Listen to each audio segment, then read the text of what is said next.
Hello, everybody. Welcome to this edition of FAU Owl Radio on YouTube. We're live from Flagler Credit Union Stadium in beautiful Boca Raton, Florida, where the Owls of Florida Atlantic will look to snag one last win here on Senior Day as they close out their 2025 campaign. Today, they will play host to the East Carolina Pirates in one final American Conference clash. Joined alongside my partner in crime, Chris Talt, I'm Nathan Korst. Happy to have you with us here on a windy Saturday morning from the Flag. And obviously, for FAU, they're no longer contending for a bowl game after a very tight, very tough loss against the UConn Huskies. Just here at this stadium, just about a week ago, 48-45, came down to the wire. So the Owls obviously won't be battling for bowl eligibility anymore, but I mean, I feel like this game still definitely matters. I think it would still be really good for first-year head coach Zach Kidley and his guys to just really end this season on a high note, maybe even build some momentum going into next season. You see that momentum, Nathan. It's certainly key, and it's something to play for. You want to play for your coach. You always want to go out on that field, and you want to compete and win the games you play.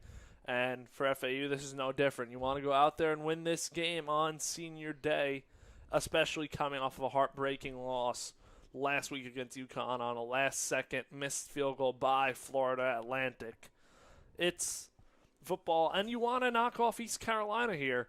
Something to play for. You beat East Carolina, and then you're 4-4 in conference play this season, which is a major step up from last year in which you only had one conference win. No doubt. And along with FAU, ECU also is coming off of a loss, but unlike FAU, it wasn't so close. ECU got dismantled at the Alamodome, falling at the hands of UTSA 58-24. In that game, the Pirates were just really dominated on all facets of the field. ECU, I mean, most of their success this season has come at Dowdy-Ficklin Stadium on their home field where they're 5-1, but they're just 2-3 away from Greenville. So, I mean, I think this is a good chance for FAU here on a nice little noon kickoff to go and get a win and end the season on a high note, hopefully. Hopefully they can, Nathan. Hopefully they can.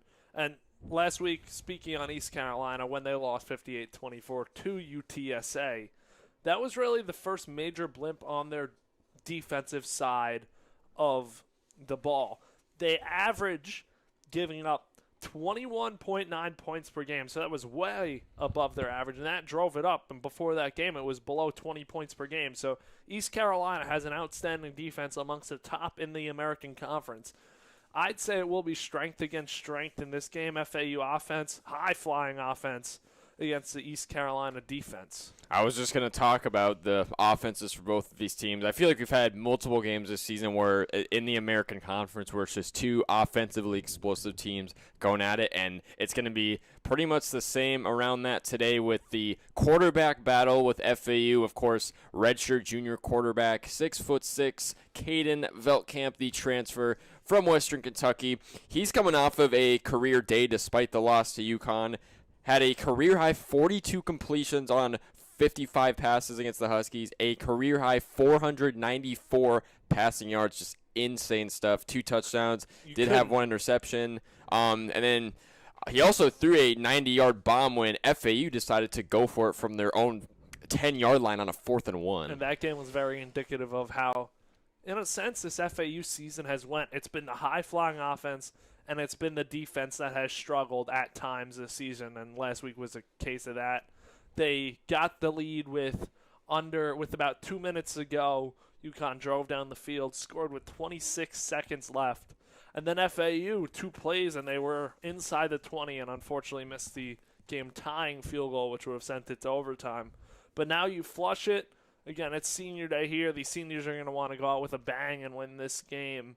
The families of these seniors are lining up on the field, and it's exciting. Hopefully you can knock off a East Carolina team, and again, it's about momentum. We want to see this one through and win this game heading into next season. To get to 5-7, I know it's still a losing record, but you're getting to 5-7 up. The thing to keep an eye on there is a 4-4 conference record if you win.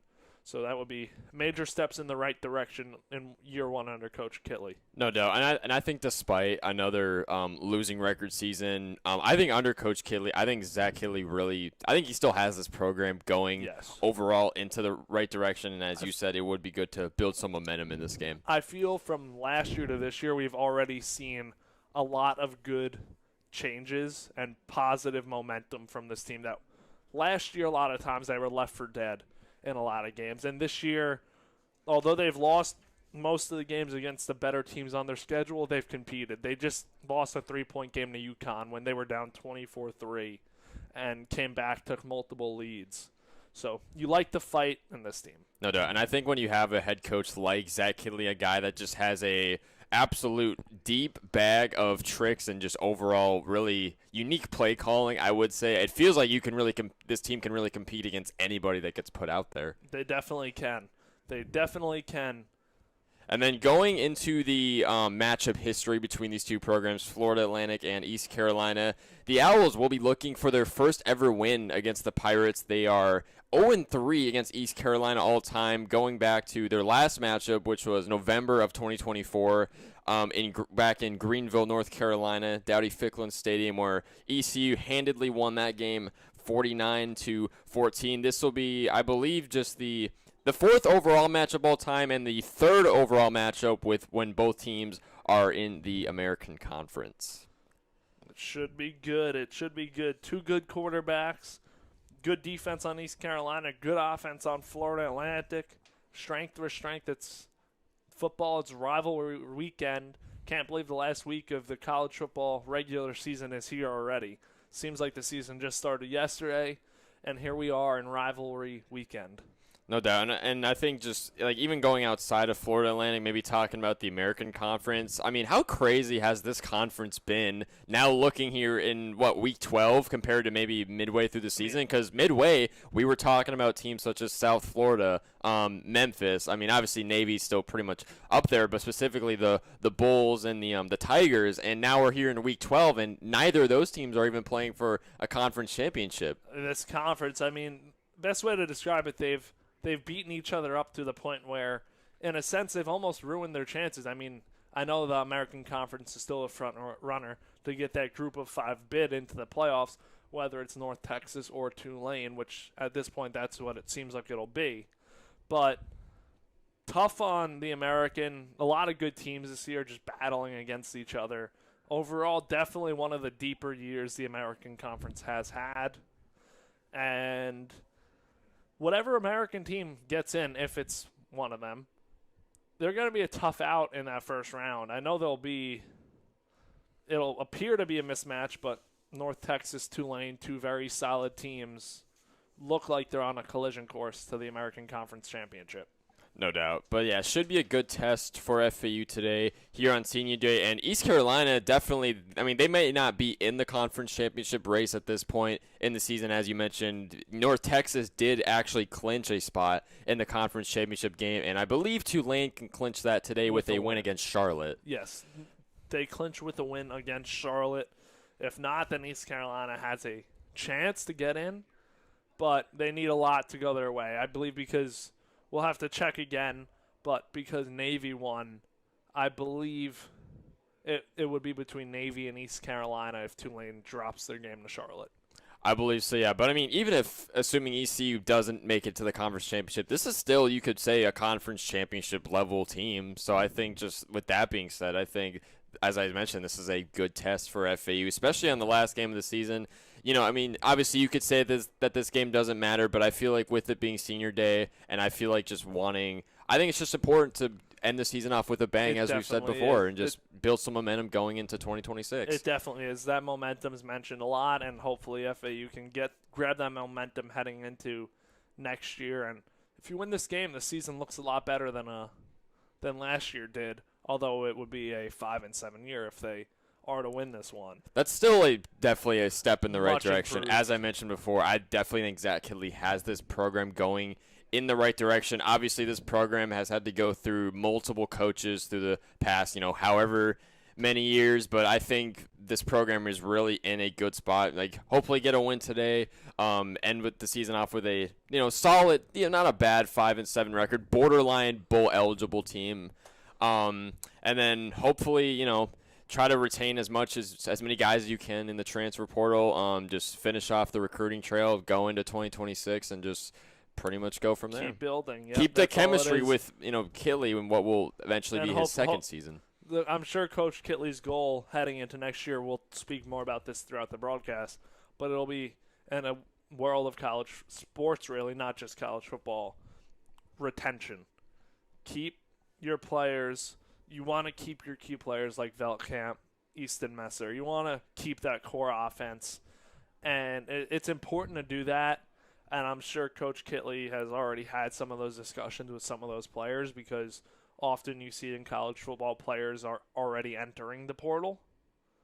Like we saw UConn, their coach announced that he's leaving for Colorado State just last week after their victory over FAU, and a bunch of their big-time players have already entered the portal. So for FAU, it'll be crucial now that they know Coach Kitley's here for another year. The players will know that what they're getting with the coaching staff being here again, and hopefully they'll keep these players. No doubt. And along with the transfer portal and the players involved, I do definitely want to mention the already early coach carousel as well. You mentioned UConn with Jim Mora jumping ship to Colorado State. You know, good opportunity for him, though, I believe. But, yeah, no, he pretty much did it right after the Huskies took down the Owls last week. And then, obviously, we've had some movement within the American Conference, specifically North Texas head coach Eric Morris taking the job at Oklahoma State. So, big Power 5 jump opportunity for him. And then as well as South Florida head coach Alex Golesh. I don't believe it's 100% confirmed, but it is looking pretty like close to it. It is looking like Arkansas, yeah, he's going to take the then, Razorbacks job. Just to put an FAU connection out there, former FAU head coach Lane Kiffin, we don't know where he's going to end up. His decision is supposedly coming today. I don't want to say it 100% is because it's been a wacky situation, but Lane Kiffin, the former FAU head coach, will either be staying at Ole Miss or going to LSU, it appears. It appears the Florida Gators are out of the running as of yesterday. And speaking of the Florida Gators, they're turning their focus on another American Conference coach, Tulane head coach John Summerall. It looks like that is their top target So at the moment. American Conference, it really seems like every year almost for the part, it seems like it's the stepping stone conference into the higher level of college football. No doubt. Especially for coaching. Very exciting conference. Last week of the college football season, obviously FAU and ECU today. A lot of exciting games going on today, especially Ohio State going to the Big House to take on rivalry, the Michigan Wolverines. And we will be updating you guys all throughout today's broadcast with those scores around the country, whether it's the American or Michigan-Ohio State, because it's rivalry weekend. And as college football fans, we love seeing all this action and this rivalry across the country. Well, that is going to wrap up the pregame show, but in about little under 15 minutes time, we will return here on FAU Owl Radio on YouTube for the opening kickoff between Florida Atlantic and East Carolina here on Senior Day. So don't go anywhere. This is FAU Owl Radio on YouTube.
And welcome back to FAU Owl Radio on YouTube. Chris Talt joined alongside me, Nathan Korst. East Carolina has won the coin toss, and they are electing to receive here to start this one off. East Carolina wanting to get the offense out onto the field and hopefully, in their eyes, play with a lead today against FAU. Make FAU play catch-up for FAU. It'll be a test early.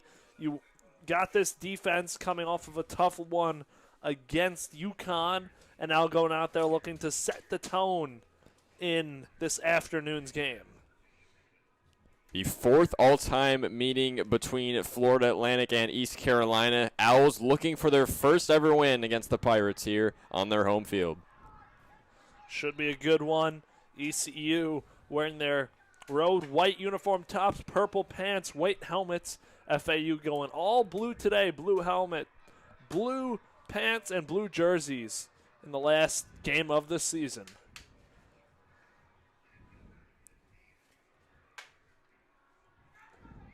It's about 12:02 p.m. Eastern time here in Boca Raton. Overall, pretty cloudy day. I don't believe we're expecting any rain today. It's a little bit windy out. 75 degrees. And for FAU, it'll be Andrew Nelms to kick this one off. And for ECU, it's going to be Mike Wright Jr. to return this one.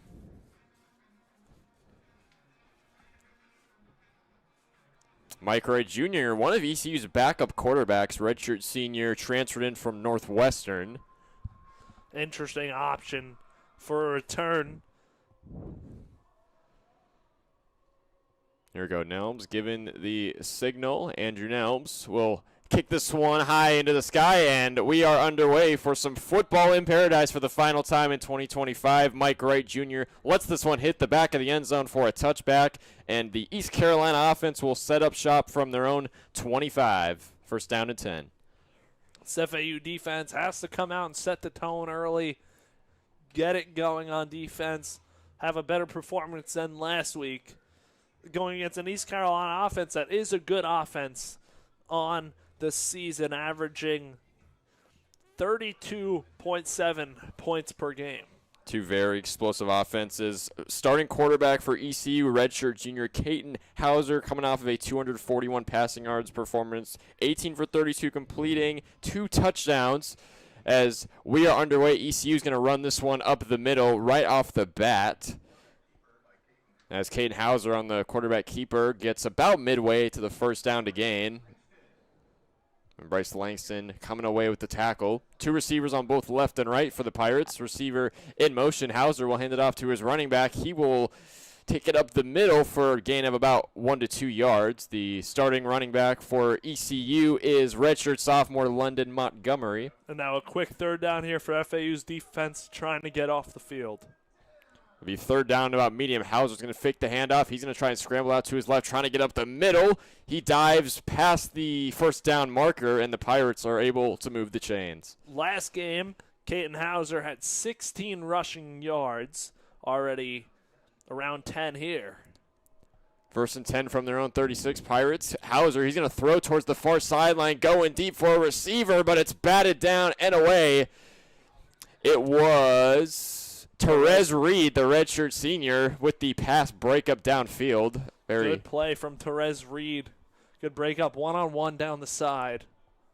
So second down and 10 now from the Pirates' 36. 2 receivers to the left and right of Hauser. Montgomery, the running back, to his left. Hauser will hand it off to Montgomery. He will glide right up the middle, and he gets past the halfway point. And so it'll be about a second down and short for ECU. Last week, London Montgomery had 11 carries on 52 yards in the loss to UTSA. Second down and medium now from their own 41 is the Pirates' offense. Never mind, make that third down and 5. Got another opportunity for FAU's defense to get off the field and get the stop. ECU is going to tighten the formation now. Both sides coming in. Hauser will take the snap on a 3rd and 5. He's looking. He throws up the middle. He's got a man for the first down. That was Anthony Smith, who we would say is the leading receiver out of this bunch today. Injuries in the East Carolina wide receiver room. Anthony Smith had a touchdown last week as well as 143 yards. First down and 10 from the 50. Hauser takes the snap, throws right up the middle to a man again, and he's got another easy first down as he was taken down just past the 35-yard line. Pirates digging deep into Owls territory now. The receiver slow to get up, jogging off the field for East Carolina. Tight end, Desario Riles, not receiver, tight end. Riles last week had 1 reception for 10 yards. The junior tight end out of Jacksonville, Florida. We've got a stoppage of play. It's a 1st and 10 right now. ECU is on FAU's 34-yard line. And early in this one, FAU has gotten to third down, the East Carolina offense, to third down twice and haven't been able to stop them. Hauser takes the snap, hands it off to Montgomery. He's met by a dog pile right up the middle, only gets a gain of about a couple of yards. Good job by the FAU front line to stop a decently short run. Make it a 2nd down and manageable. 2nd and 7 to be exact. Now from the Owls 31 is the ECU offense. Montgomery's going to come out. We'll see who's in at running back now for the Pirates. It looks to be Parker Jenkins. Actually, never mind. Check that. No, actually, I believe that's Marlon Gunn Jr., the redshirt senior. Gunn Jr. had a touchdown on 5 carries, 62 yards last week. It is Gunn Jr. Hauser takes the snap, flips it left to Gunn Jr. He's going to run at the 30, at the 25, met by a dog pile. Did he get the first down? Yes, he did. Marlon Gunn Jr. fights his way, and East Carolina once again moving the chains. They're marching down the field pretty quickly so far East here. Carolina penetrating that FAU defensive front, doing a good job of getting through to the second level. Pirates take the snap on a 1st and 10. It's going to be a run up the middle, going towards the left side. Running back fighting his way for another first down. Did he get there? Looks like he's going to be a yard or two short of the first down. Inside the 20, inside the red zone, East Carolina early in this one. 11:15 remaining in the first. 2nd down and 2 from the Owls 16 is where the Pirates sit. 2 receivers to the right of Hauser. One to his left side as he takes the snap. It's going to be a quarterback keeper. He's going to scramble out to the outside of the blockers. He's taken down inside of the 10-yard line. Caden Hauser doing some work here early. And we got 2 players down on the field for FAU. Not what you want to see, especially so early in a game. Can't tell who's down, both players on their backs. But for East Carolina here, Nathan, marching right down the field. They're in a 1st and goal from the 8 now. About 4.5 minutes into this one and cruising down the field.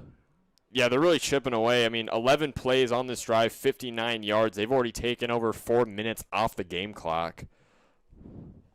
Yep, and we saw a lot of this last week, and we've seen a lot of this all year with this FAU defense. They get slowly chipped at, and teams are able to punch through relatively easily on this FAU defense. And we forgot to mention pregame. East Carolina is led by head coach Blake Harrell. Technically, it's his first full season as head coach of this program, but overall, it's his 6th season. He was hired back in 2020. He started off as the Pirates' defensive coordinator as well as their inside linebackers coach, but then after the dismissal of former head coach Mike Houston at the end of last season, or middle of last season, Harrell was named the school's next head coach at the end of the season.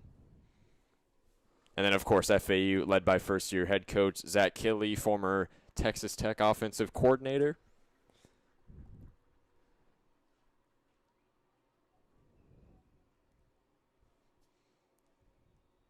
It looks like one of the players that was hurt for FAU was trying to make it out right now. Couldn't get a number. I believe that was Chris Keys Jr. Believe you're right. Yes, that's Chris Keys Jr. He was one of them down. The other one had gotten up, so we missed who that was. But both players up and off the field, going into the medical tent on the FAU sideline. And meanwhile, when we return, hopefully in a moment here, ECU. About a minute and a half. They took the media timeout on the field. We'll stick right here for this media timeout as we are a short ways away from returning to play. But for this FAU defense here, it now has to be bend, don't break. Don't give up the touchdown. First and goal for East Carolina. I'd like to see them apply this pressure on Hauser, make him pass the ball. They've gotten out ahead of the sticks early in this one by running, whether it's Hauser or it's Montgomery or Marlon Gunn Jr.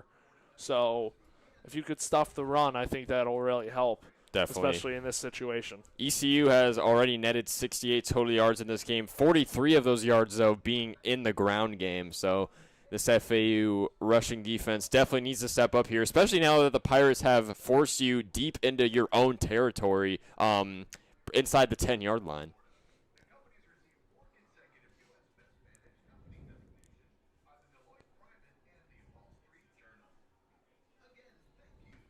So now coming back out onto the field. We are back now. First and goal from the FAU 7-yard line as the East Carolina offense goes back to work here with just under 11 minutes to go in the first quarter. It'll be a 4-receiver set for the Pirates, 3 of them being to the left of Hauser, 1 lone receiver to the right. That one receiver is sophomore Yannick Smith, who was, I believe, was questionable coming into this game, but he is playing. Marlon Gunn Jr., the running back to the left of Hauser. Receiver in motion. Hauser takes the snap, hands it off to Gunn. He's going to charge right up the middle, stop just short of the goal line. ECU right on the doorstep of a touchdown, but it'll be a 2nd and goal now. And again, it's those chunk yardage runs for East Carolina. It seems like all of them going for at least 5 yards, setting them up in great position. 2nd and goal from the Owls 1 as the Pirates take the snap. It's a handoff to Marlon Gunn Jr. He's going to charge right up the middle, and he gets into the end zone, and that is an East Carolina touchdown. The Pirates strike first here in enemy territory. It's 6-0 ECU. All right, well, we know it's going to be a challenge, but now you get this FAU offense out onto the field after the extra point attempt, and hopefully you can get it going and tough to say build off of it, but keep the momentum going, at least on the offensive side from last week. A 1-yard touchdown rush for Marlon Gunn Jr. A 13-play, 75-yard scoring drive for the Pirates in just about 4.5 minutes time as the Pirates get set to kick the PAT. Got to see who's kicking this one. I can't quite make it out. Pirates team has multiple options as the kick is up. The kick is good. That looks to be redshirt senior Nick Mazzy making the extra point. So that'll make a 7-0 East Carolina lead here with just over 4 minutes gone in the first quarter. We will step away for the media timeout here on FAU Owl Radio on YouTube.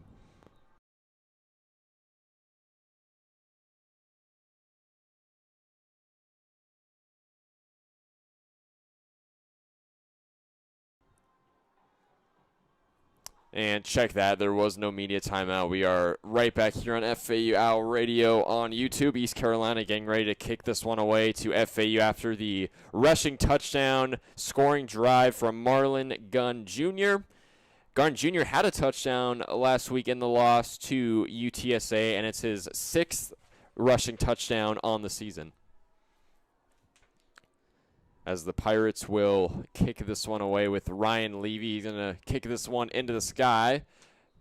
Jay-Sean Platt, the returner, will let it bounce into the end zone for FAU for a touchback, and the Owls will set up shop at their own 25 to start their first drive of the game. And again, Nathan, this is what you want. You want to see this offense now out onto the field. Hopefully they can respond to the East Carolina touchdown by Marlon Gunn Jr.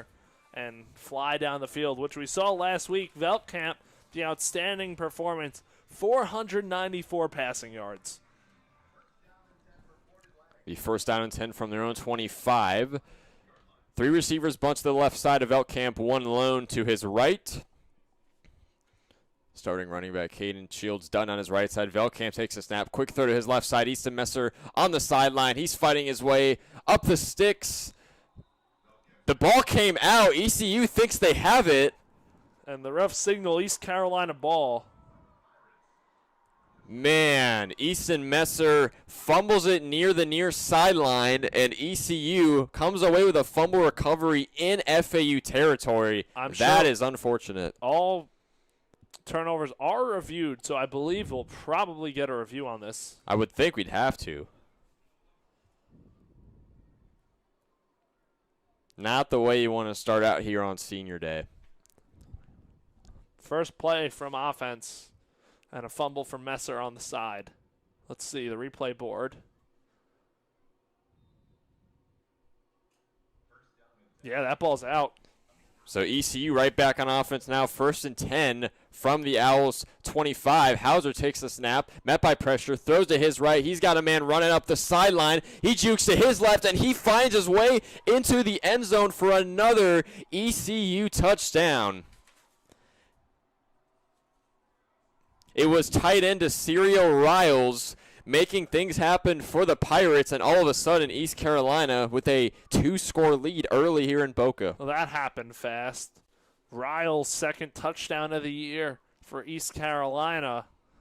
And just like that, FAU in a hole as they were last week against UConn. The Owls, of course, came back facing a big deficit in that game. Unfortunately, couldn't stick it out. As we mentioned pregame, the missed field goal that would have sent the game to overtime as the PAT from Nick Mazzy is up right down the middle and good. And East Carolina jumping out of the gates with a 14-0 lead, not even 5 minutes into this game, Chris. It's tough for the Owls. Still plenty of game time left, only 5 minutes into this first quarter, so still a lot of time for FAU, but got to get something going on this next drive after the timeout. And now we will go to a media timeout here, so we will step away here on FAU Owl Radio on YouTube. Owls in an early hole, down 14-0 to ECU.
And we're back on FAU Owl Radio on YouTube. Nathan Korst joined alongside Chris Talt. 10 minutes, 10 seconds left to go in the first quarter.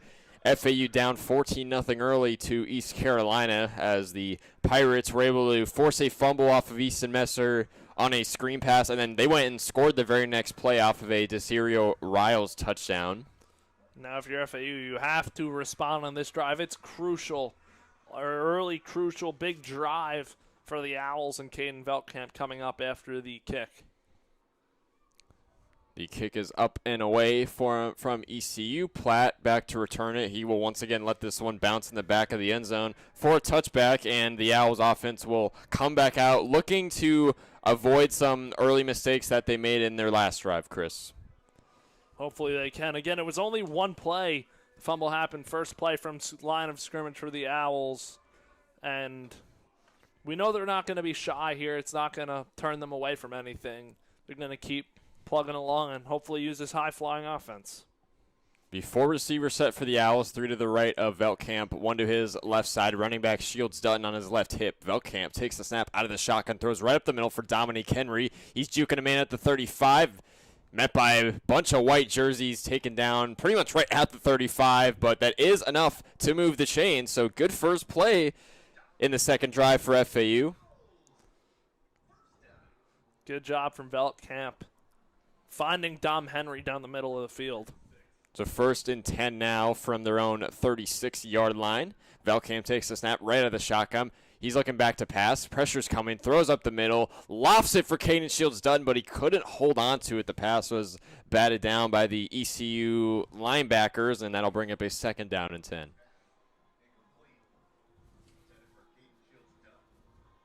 Caden Shields Dutton getting the starting running back nod here today. Xavier Terrell not playing for FAU. He's missed a lot of time recently. Owls right back on offense, 2nd and 10 from their own 36. Bunch receiver set, 2 to the right, 2 to the left of Veltkamp. Caden Shields Dutton at running back. It's Wasim in motion as Veltkamp takes the snap back to pass. Thrown to the far sideline, was going for Assad Wasim, but he overshot him just a little bit to bring up a 3rd down and 10. East Carolina brought the pressure on it. Almost got to Veltkamp, was able to let it go right before he got hit. So big play here for the FAU offense, 3rd and 10 from their own 36. Owls need some momentum here after going down 14-0 early. 4 receiver set once again.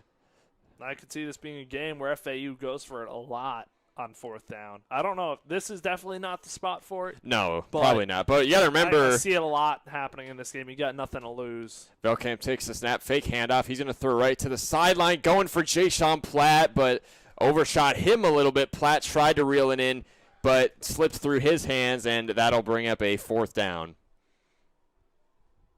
So unfortunate first 2 drives for FAU. First the Easton Messer fumble, and then the Owls unfortunately not able to really build much momentum on the 2nd drive. So FAU will punt this one away with redshirt senior Logan Lupo. One of the many seniors being honored here today as he skies this punt through the air. To the ECU returner, he waves the fair catch signal. And ECU will start this next drive on their own 16 with 1st and 10. And we will go to a media timeout here on FAU Owl Radio on YouTube. 9:18 left to go in the first quarter. Still a 14-0 East Carolina advantage.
Welcome back to FAU Owl Radio here on YouTube. Nathan Korst joined alongside Chris Talt.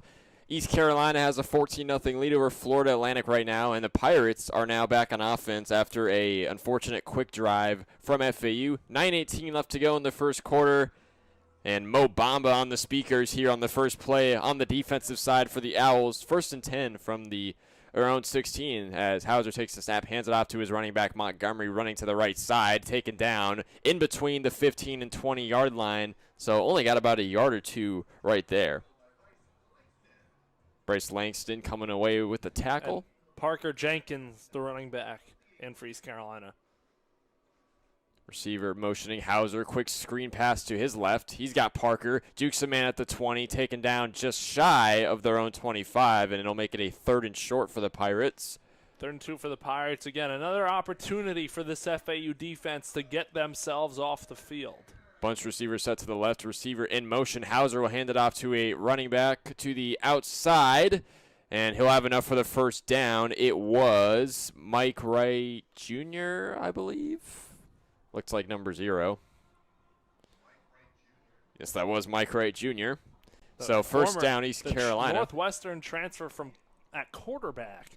Also played quarterback at Vanderbilt for 3 years. Hauser took the snap, throwing towards the far sideline. He's got a man wide open, catch at the 40, the 30, taken down at the Owls 25. A huge gain for East Carolina, just absolute blown coverage in the Owls secondary. And that was Peyton Mangrum, the South Carolina transfer.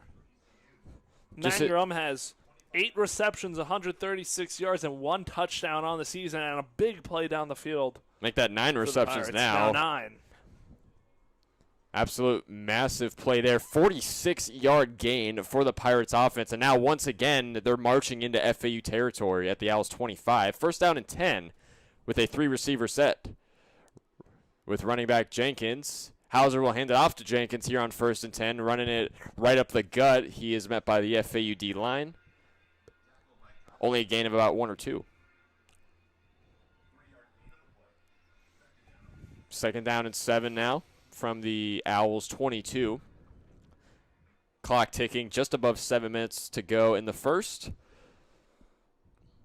Running back in motion, Hauser, fake to screen pass. He's going to throw towards the near sideline. He's got a man at the 5. He takes this one into the end zone. It's redshirt junior Brock Spalding with the catch on the sideline. He brings this one in for another Pirates touchdown. And, Chris, things are getting ugly pretty fast here in Boca. It's now a 20-0 ECU lead. I will say, we don't want history to repeat itself after last week, but we were down 21 in the first quarter. That is is true. true. 24-3. Yeah, that was We're true. about to be down 21-0. So, for all the optimistic people out there listening, we'll see what happens. I'll say that. Maybe FAU has one more trick up their sleeve into this one. But certainly not what you want early. That felt like after they went down 7-0, it is what it is, 7-0. Not worried about that with the FAU offense. But it felt like that Messer fumble just sucked the life out of the FAU sideline. A little bit, yeah. As redshirt junior Nick Mazzy connects on his already 3rd PAT of the game. He's a perfect 3 for 3. And East Carolina has jumped right out of the gates. 21-0 lead over FAU. Only about halfway through this first quarter off of a 22-yard touchdown dart to Brock Spalding. His first touchdown on the night. That was Spalding's 3rd touchdown in the 2025 season. And we are right back at it as ECU will get ready to kick this one away if to you're the Pirates. FAU offense, now you're in the spot where you have to score here. You got to cut it to a 2-possession game. At least you can't go 3 and out. You got to have a long drive, get into East Carolina territory, see something start to create momentum. As ECU will kick this one away, Platt will let this one bounce in the back of the end zone. It was Andrew Conrad to kick that one away. And now here comes the FAU offense once again. And as you mentioned before, it does feel like that East semester fumble, as you said, sucked the life and just the overall energy, not even just on the offensive side of the ball, but maybe I guess it translated to the defensive side of the ball. And the defense, they've been out there for probably about for the majority of this quarter already, so they're already getting tired, which is why you need a long drive from this offense. Owls have it 1st and 10 from their own 25, looking to get some momentum. Velcan, a screen pass to his right, Easton Messer catching it behind the sticks, and he's taken down behind the sticks for a loss of 1 or 2 yards. Now FAU got a pass here. Get in front of the sticks, get a good chunk play. 2nd and 12 now. Velkamp takes the snap, tried to throw up the middle. Assad Wasim tried to extend for the catch. A flag does fly onto the field. This looks like that's going to be PI. Assad Wasim, the intended target, laid out, but hands were draped around him and certainly stopped him from catching that ball. A good place ball from Velkamp. Hopefully now they see this, move the chains, start to get something going at the 32-yard line. 1st and 10 from their own 32 is the FAU offense. 2 receivers to the right and left of Caden Velkamp. Jamari Sands in at running back now for FAU on his right hip. Velkamp takes the snap out of the shotgun, hands it right to Jamari Sands, trying to run up the middle. He is whipped down to the ground just around the Owls' 35 for a gain of about 2 yards. Stay ahead of the sticks. Make that 3 yards. It's 2nd down and 7 from the Owls' 35. The Owls, of course, with their patented hurry-up offense, although ECU has gone hurry-up this game as well. Both very explosive and fast-moving offenses. Velkamp takes the snap out of the shotgun, hands it off to Sands. He's trying to find a seam to the outside, running outside the blockers at the 40, taken down just past the Owls' 40. And that will almost move the chains. There. That will move the chains, it looks like.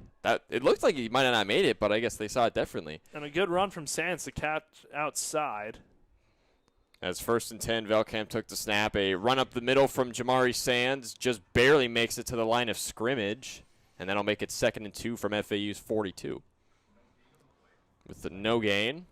4 receiver set still. Velkamp out of the shotgun. He's looking back to pass with pressure coming, and he's taken down to the ground. The ECU defensive line swarmed Caden Velkamp and brought him down for their first sack of the game. And that was Ryan Rosenborough with the sack. He's up to 2.5 sacks on the season. Big play for the Owls. 3rd and 15 from their own 37. This is a huge play. You got to get some momentum going. You got to see at least, I think honestly at this point, yeah, I could see it happening. If you get a chunk of this, I could see them going for it on 4th. Velkamp out of the shotgun, 3rd and 15. They need something here. Velkamp's trying to scramble out of the pocket up the middle. He's not going to make it very far. The Pirates defense right there once again to take him down for the sack. And this Pirates secondary is just shutting down the FAU receivers. Nobody open. Velkamp couldn't make a play there. Tried to move up in the pocket and looked like he was going to try and run there for a couple yards, but nothing available. The East Carolina defensive line able to get him down. Logan Lupo punt this one away. The offenses of both these teams have just looked vastly different. 15 total yards for FAU so far in this game, 11 in the air, 4 on the ground. And ECU, maybe a special teams great punt from Lupo, and FAU's able to get on top of it inside of ECU's to pit them at the inside of their own 5-yard line. Maybe that's the momentum you need. Maybe it is. You got to find it anyway. You got to find a spark if you're FAU somehow, some way. Definitely. Down by 21, first quarter, 4:11 to go. Still a lot of time left, but it's got to start sooner because you don't want to find yourself in an even bigger hole than you're in now. Caden Hauser back on for ECU. He's 5 of 6 for already 120 yards in this game, 2 touchdowns to put the cherry on top as well, while Caden Velkamp is just 3 for 7 with 11 total yards. So everything's going right for ECU. For FAU, not so much. As the Pirates pitted at their own 3-yard line here on a 1st and 10 with 4:11 to go in the first. Hauser takes the snap, hands it off to his running back, running it right up the gut, met by the FAU D-line. He'll get about halfway to the line to gain. That was Marlon Gunn Jr. Already a touchdown today. That was touchdown number 6 for Marlon Gunn Jr. ECU rotating lots of running backs so far here today. Hauser takes the snap, runs to his right, finds a quick pass to his tight end, Riles. He hurdles a man at the 10-yard line, and then he's taken down around the 17. Very nice play from the tight end, Riles. Zario Riles seeing a lot of action early in this game compared to last game where he only had 1 reception. And the Pirates were able to move the chains on that one, so it's 1st and 10 now from their own 18. Clock ticking. We're under 3.5 to go in the first. Hauser out of the shotgun, back to pass. He's looking downfield. He's throwing downfield, but it's batted down and away. The FAU secondary comes up clutch with Therese Reed right there once again to prevent any downfield things from happening. Therese Reed has made a couple good plays in this game, both big plays for East Carolina, attempted big plays, and Therese Reed able to break it up. I was going to say, because Reed had another pass breakup earlier in this game. The sideline on East Carolina's first drive, which he was able to break up in one-man coverage. Brings up 2nd down and 10 from the ECU 18. Hauser takes the snap. We'll go quarterback keeper as he dives up the middle to about the 25-yard line. Do see some laundry on the field on the far side.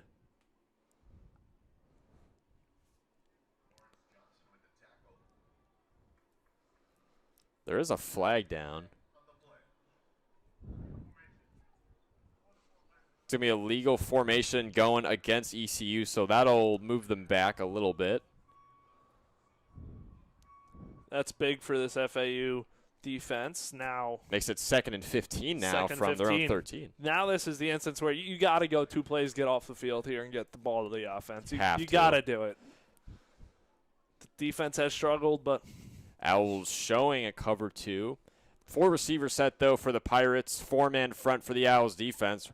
Wide receiver in motion. Hauser takes a snap. Tried to throw quick to the right. He tried for Yannick Smith, but slipped through his fingers, and that'll bring up a 3rd and long now for ECU. Now 3rd and long. FAU with the chance to get off the field now. Very good chance here. Pirates pushed well behind the sticks, as it looks like they will tighten this formation a little bit. 3 receivers bunched to the right of Hauser, 1 lone receiver to the left side. 3rd and 15 from their own 13. Hauser looking at the sideline, waiting for the signal. 4-man front for FAU. 2 corners, or 2 safeties, I should say, chilling in the backfield. Hauser takes the snap out of the shotgun. Quick screen pass to the right side. It's Spalding. He takes this one out of bounds. Couldn't even get back to the line of scrimmage, and the FAU defense is able to come away with a 3rd down stop. Now FAU getting the ball back. ECU punting from pretty deep in their own territory. We'll see where the punter starts up. But for FAU, they should get pretty good field position here. And hopefully this punter will be punting just from the 2-yard line, just in front of their own goal line. ECU will punt this one away. Noah Perez skies this one into the air. Messer back to return it. He catches it at the 30. He will try to return this one. He's at the 40. Cuts to his right. The 45. The 50. Messer taking this one back. Jukes him in at the 40. Down the sideline. Easton Messer's going to take this one to the house. He hits the pylon. Was he in? Looks like. Still waiting for the signal. Yes, he's in! Touchdown FAU! He's on the special teams up right now. He hasn't gotten up.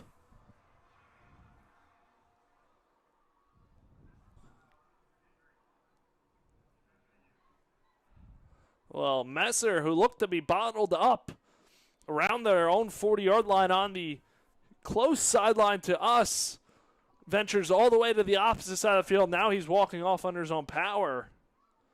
But huge play from FAU. They still haven't put it up. I don't know if it... It might not have counted. I'm not 100% sure.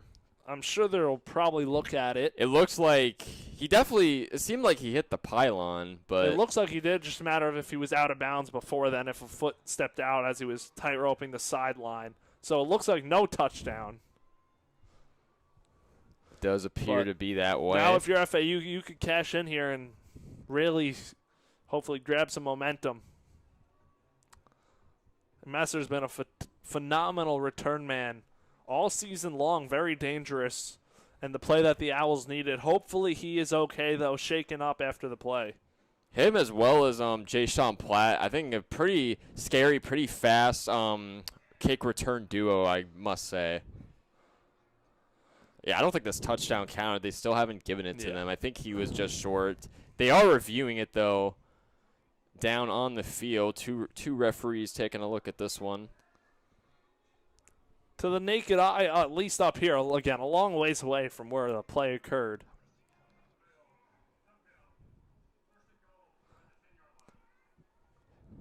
So they have reviewed this one, and the touchdown did not count. Easton Messer was just short of the goal line. And it'll be from the 10, so he stepped out earlier. Oh, interesting. Okay.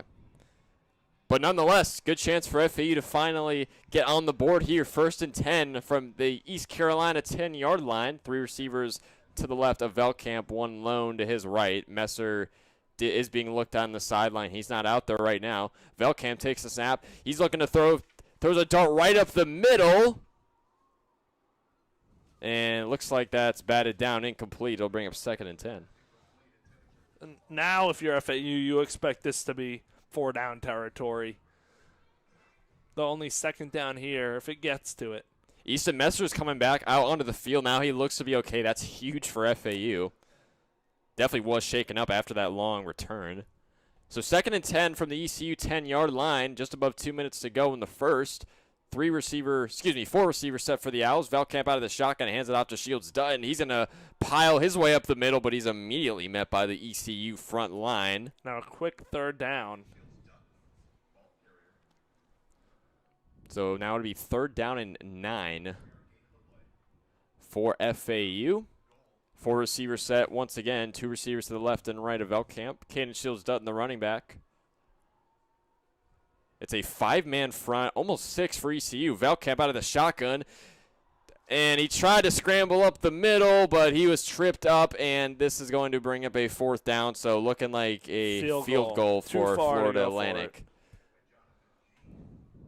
And that one hurts FAU. You got the great return from Messer, and they couldn't even gain a yard from inside, from the 10-yard line. So field goal, see points get up on the board, and hopefully build on it. So redshirt senior Garrison Smith will kick this one just about 30-plus yards out. The kick is up from Smith, and this one is right down the middle and good. Obviously, he's coming off of a very tough ending from the 48-45 loss against UConn, but he's able to connect here on a 33-yarder to finally put FAU on the board, but it's still a 21-3 East Carolina advantage here in Boca.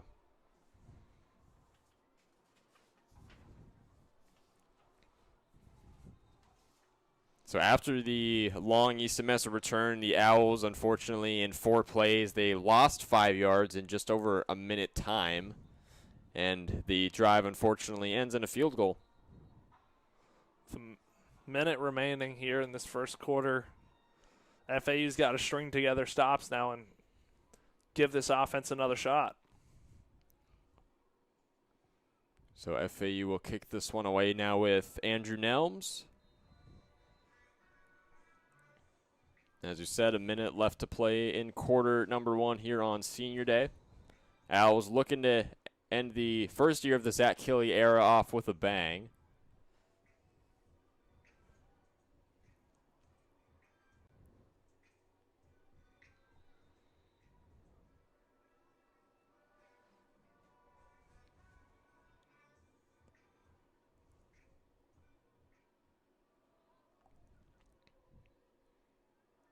And now Nelms will kick this one away, skies this one into the air, up the middle, back to returner will be Mike Wright Jr. He'll catch it in the back of the end zone, kneels down for the fair catch, or the touchback, I should say. ECU will set up shop with their offense at their own 25. With a minute left to go in quarter number 1. FAU looking to create that defensive momentum after the last East Carolina possession. Already over 200 total all-purpose yards for East Carolina in this game, 135 of those being in the air. As they get ready to go here, 1st and 10 from their own 25. 4 receiver set. Hauser will take the snap out of the shotgun. Quick screen pass left to Peyton Mangrum as he stiff arms a man at the 30-yard line. He runs out of bounds, and that will almost moved the chains for ECU. So they only need a couple of yards here on a 2nd and 3 from their own 32. 3 receivers bunch to the left. Hauser takes the snap, hands it off to his running back. He's running at the 35, taken down at the 40, and that will move the chains for East Carolina. With the clock still running, 30 seconds left in quarter number 1. East Carolina in that hurry-up offense. Much like FAU.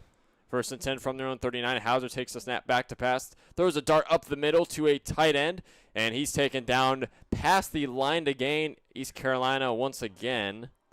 That was Desario Riles up the middle. Didn't quite move the chains, though. Looks like he was just short. It's going to be 2nd and 1. We'll see if they snap the ball here inside of 5 seconds.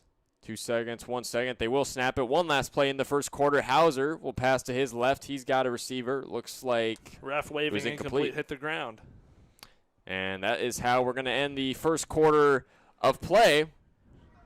When we come back, FAU will have ECU on a 3rd and short, but right now it has been all East Carolina. The Pirates lead this one 21-3 going into quarter number 2. Stick around. We'll have the start of the second quarter here on FAU Owl Radio on YouTube.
And welcome back to FAU Radio. Chris Talt, Nathan Korst here for the start of the second quarter in Paradise.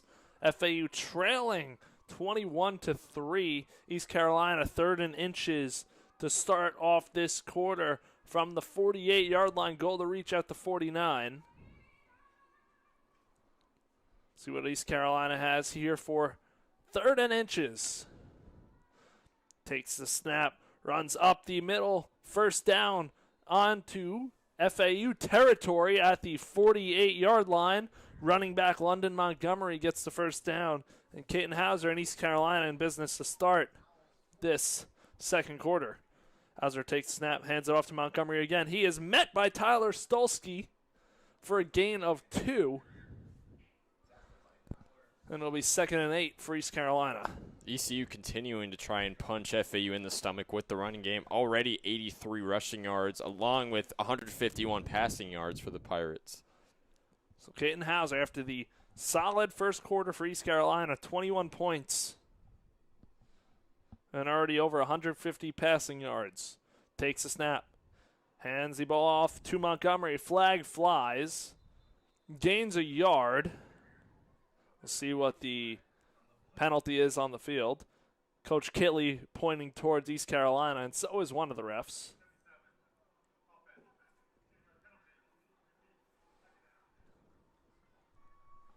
So 10-yard penalty holding on Cooper Travinsky of East Carolina.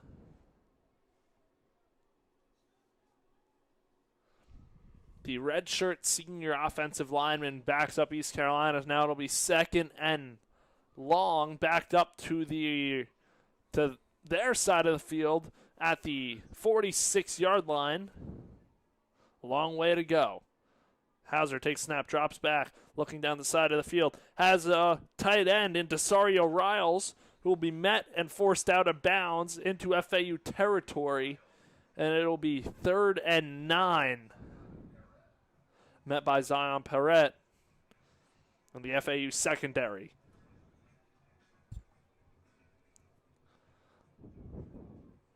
And it's 3rd and long for East Carolina. 3rd and 10. FAU trying to get the stop. Hauser, the running back to his right. 3 receivers to the right and 1 to the left. Hauser looking over to his sideline and shifts London Montgomery to his left. Takes a snap, drops back looking down the right side. Pressure applied by FAU and a throw complete. First down for East Carolina to Desario Riles, who's all over the field today. And that's an East Carolina first down further into FAU territory. Very unfortunate. FAU had solid coverage on that, but it's very hard to stop the 6'3" Riles today. So 2 receivers to the right, 1 to the left. London Montgomery, the running back, handed off. Big hole up the middle. He's going to be close to the sticks, just a yard short. And it'll be 2nd and 1 for East Carolina. 2nd and 1 from the 26-yard line. Takes a snap, hands the ball off. Montgomery has a first down and is at the 23-yard line of FAU for a first down. And I mentioned earlier how ECU has really been rotating running backs in this game. They've already had 5 guys run the ball here today, as there is a player down for Florida Atlantic. Player down for FAU. On the FAU defense. Can't tell who it is, but looks like we're going to be heading to a media timeout during the injured player on the field for FAU. Coach Kitley over there to check. We're going to take a quick break on FAU Owl Radio. Owls trail 21-3 in the second quarter.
And we're back on FAU Owl Radio, East Carolina.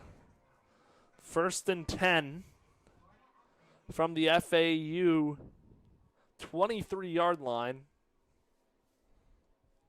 And East Carolina on a roll. Quarterback Caden Hauser, 11 of 15 for 170 yards and 2 passing touchdowns. Off to a phenomenal start, finding all the holes in this FAU defense. And it just hasn't been the same for FAU. Caden Velkamp just 3 for 8, 11 passing yards. So East Carolina ready to go. Hauser in the shotgun, running back to his left, fakes the handoff, throws outside to Spalding. Spalding gets inside the 20, wrapped up and out of bounds. So it'll be 2nd and 3. East Carolina in the red zone. Marlon Gunn Jr., the running back, to the right of Hauser. 2 wide receivers up top, 1 to the left. Javante Connor, the tight end in the game, shifts to Hauser's left. The handoff to Gunn on the outside. Gunn inside the 10, tackled by Therese Reed. And it'll be 1st and goal from East Carolina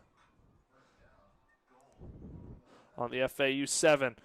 Tempo for East Carolina. Handoff to Gunn up the middle to the 4-yard line.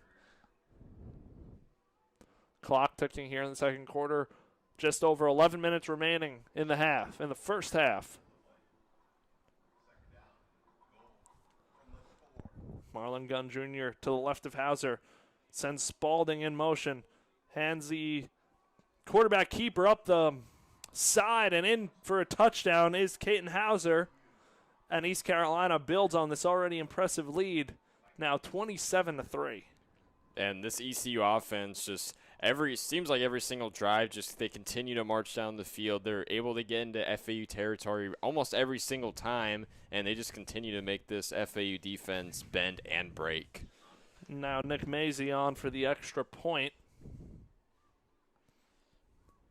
for East Carolina. Mazie was 1 of 1 field goals last week. His long was 32.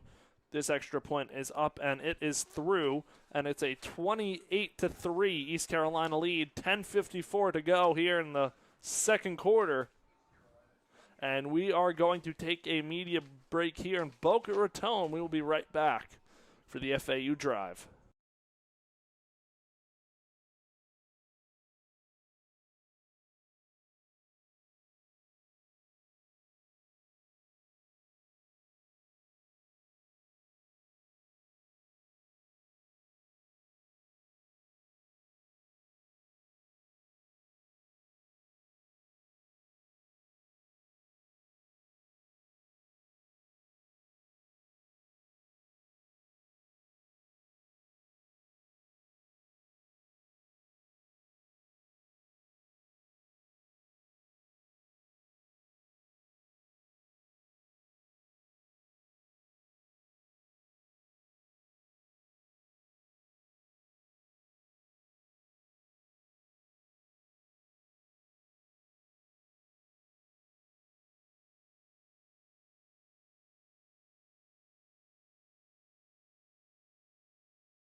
And we are back on FAU Owl Radio. East Carolina set to kick it off. And the kickoff man, Noah Perez, on to boot it deep for the Pirates. The man for FAU is Jayshon Platt, looking to make some magic in special teams as Easton Messer did. Kick from Perez is deep and over the head of Platt into the end zone for a touchback. And FAU will be set to start their drive. A steep hill to climb, down 28-3. 10:54 to go here in the second quarter. And FAU's got a lot of work to do. It's just been so tough when this Pirates offense has just been that much more explosive. Already 177 passing yards and 111 rushing yards, and we're barely into the second quarter. So FAU ready to go. Valkamp with Caden Shields-Dutton in the backfield. 2 receivers to each side. Valkamp sends Wasim in motion, hands the ball off, and met at the line is Jamari Sands, not Caden Shields-Dutton, for a loss of 1, and it'll be 2nd and 11. Sands so far 3 rushes for 4 rushes for 9 yards so far in this game. So FAU got to get it going here. 10.5 to go in the second quarter.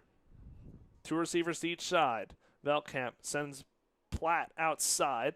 Valkamp drops back in the shotgun. Going deep down the middle of the field. Has Platt with the jump ball into East Carolina territory for a first down at the 40 of the Pirates. And a big play from the Owls. That's the play they needed. Obviously, we had that Messer kick return earlier, but finally we get a good play in the air. So Owls going tempo here. Valkamp drops back, looking deep down the middle of the field into coverage, and Easton Messer somehow comes away with it, trucking forward to the 15-yard line. Make it the 17-yard line of East Carolina, and just like that, FAU in the red zone. This offense has life now. Just 2 plays. That's all it took. Again, 2 receivers to each side. Jeremy Sands to the left. Valkamp rolls out to his right. Has Wasim to the 10-yard line. And it'll be 2nd and short for the Owls.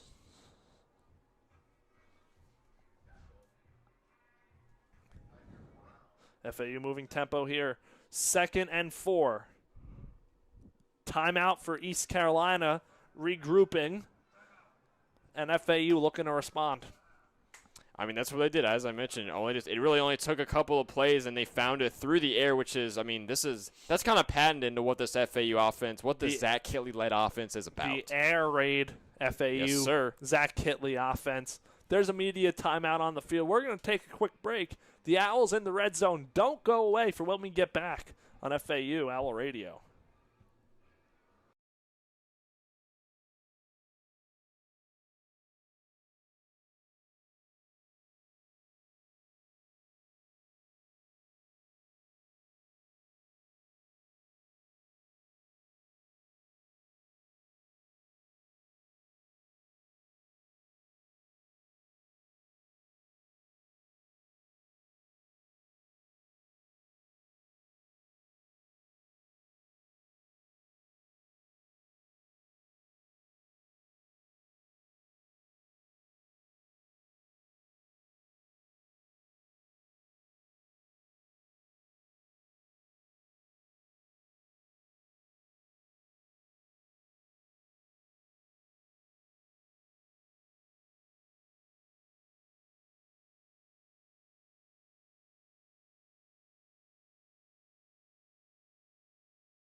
And we are back on FAU Owl Radio. Chris Talt, Nathan Korst here. 9:20 to go in the second quarter. Owls trailing 28-3, but the Owls are in the red zone with a 2nd and 4 opportunity from the 10-yard line. So a chance to gain any momentum they can.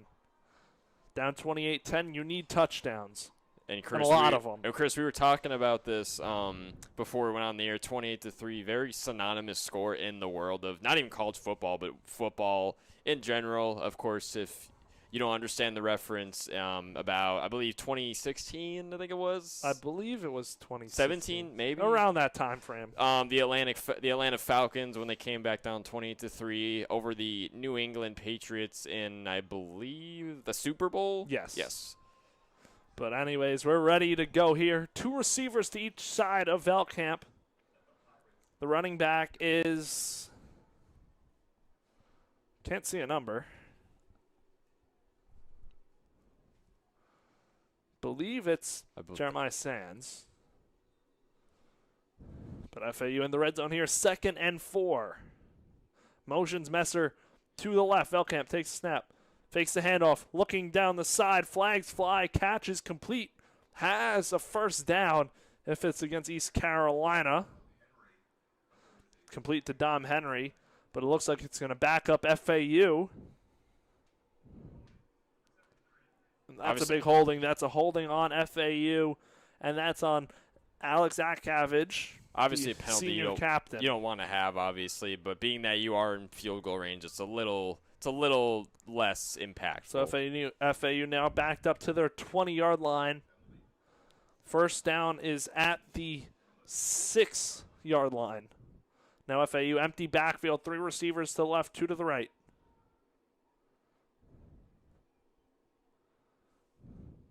Velkamp takes a snap. Flags fly again, throws it out of bounds to the right side, intended for Platt, but we'll see what the flag is here. And that's an offsides on East Carolina, so 5 yards back for FAU. They'll replay 2nd down, and it'll be 2nd and 9 from the 15. So 2nd and 9 again, empty backfield for the Owls. 3 receivers to the left, 2 to the right.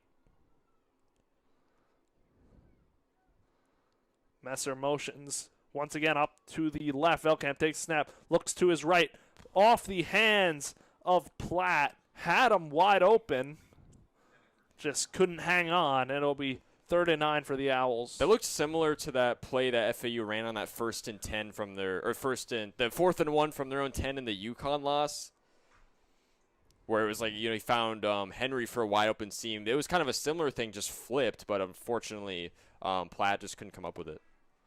So 3 receivers to the left of Velkamp, 2 to the right. 3rd and 9 for the Owls. Need a first down. First down is at the 6-yard line. Velkamp takes snap, dropping back, pressure from East Carolina, throws the middle, picked off. Running down the right sideline and out of bounds at the 40-yard line. That one is picked off by Tegan Wilk on East Carolina, and East Carolina getting the ball back, 8:39 to go. Velkamp makes the crucial mistake, giving the Pirates back the ball. So that's interception number 16 on the year for Gannon Velkamp. I mean, along with the 24 touchdowns, which is definitely good, but we know Velkamp is a guy who is fairly aggressive, along with his head coach, Zach Killey. I think they're very similar in that regard. He takes a lot of, not only deep shots, but a lot of shots, especially up the middle of the field. We've seen that plenty of times so far this season. Unfortunately, just didn't make a good read down the middle on that one. So now East Carolina and Caden Hauser with the ball, looking to build on the 28-3 lead. Hauser takes the snap, hands the ball off to his running back, who meets a wall, gets a gain of 3. And that was London Montgomery. Now your FAU, you got to get the defense off the field, get the East Carolina offense off the field, and just give it back to your offense, see what they can do. It'll be 2nd and 7 from the 43-yard line. Montgomery handed off and met once again for a gain of 1. And it's quick third down from the 43-yard line of East Carolina. And FAU can force a quick 3 and out here if they are to stop the Pirates.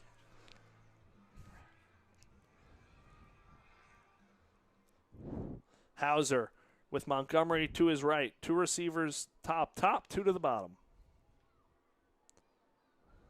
He'll send Yannick Smith out closer to the right sideline. Hauser takes a snap, drops back, looking down the left side deep, has a man and complete. Into the red zone go the Pirates, and Brock Spalding lays out to make the catch. East Carolina's off and running once more. Pirates just continue to make noise into the air. Over 200 yards passing now for ECU, along with those 115 rushing yards. The FAU secondary being beat once more by these East Carolina wide receivers who we thought pregame it was a bit of a question who they were going to go to, but this offense is in motion. And now East Carolina sending the receivers out. Big lineman going out to the right. That is Cooper Travansky. Hauser feels the pressure, trying to escape. In the area of a hold, the flag flies. Looks like this could back East Carolina up a little bit.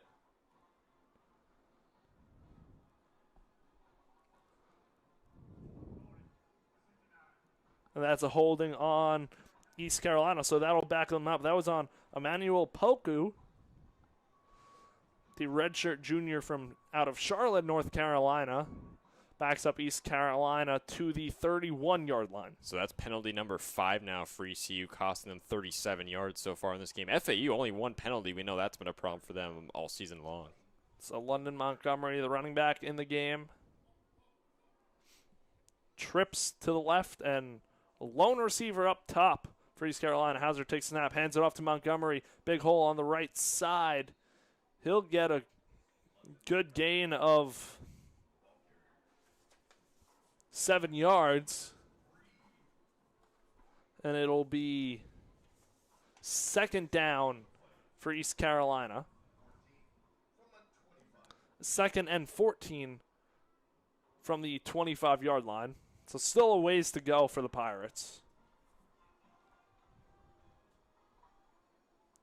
Hauser, empty backfield, 3 receivers to the left. 1 to the right. Looks left side, has a man. Complete, going for a close to the sticks, about 3 yards away.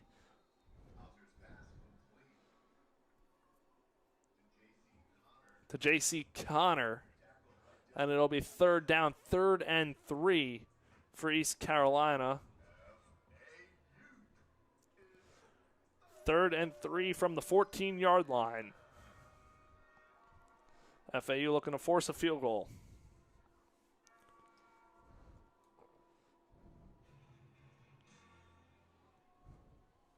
East Carolina and Hauser set to go. Fakes the handoff. Hauser takes it himself. He has enough, lunging forward for the first down and inside the 10 for the Pirates. Now 5 minutes to go here in this first half. Tackle was made by Kamari Johnson. And East Carolina, a freight train on offense. Hauser takes a snap, hands the ball off to Montgomery, runs up the middle for a gain of 1, and it'll be 2nd and 7 for the Pirates. And it's just been hard to stop this ECU rushing attack, especially when they're averaging almost 5 yards per rush. They've had a lot of long drives in this game. This FAU defense certainly tired. As Hauser takes a snap, hands the ball off to Montgomery. And Montgomery gets the 5, and it'll be 3rd and 5 for East Carolina. C.J. Doggett Jr. with the tackle on London Montgomery.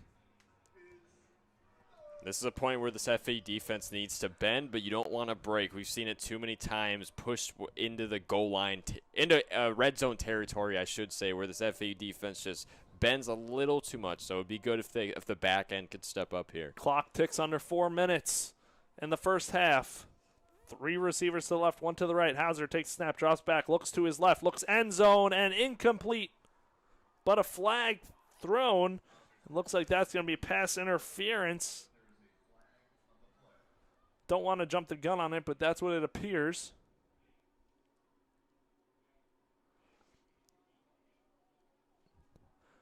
Intended target for East Carolina was Desario Riles.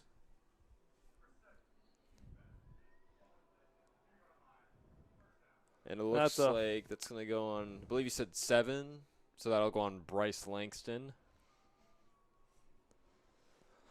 So 1st and goal from the 3 for East Carolina. From the 2-yard line, East Carolina looking to punch it in. Clock stopped at 3:42. And check that. That penalty was actually on Leon Hart Jr.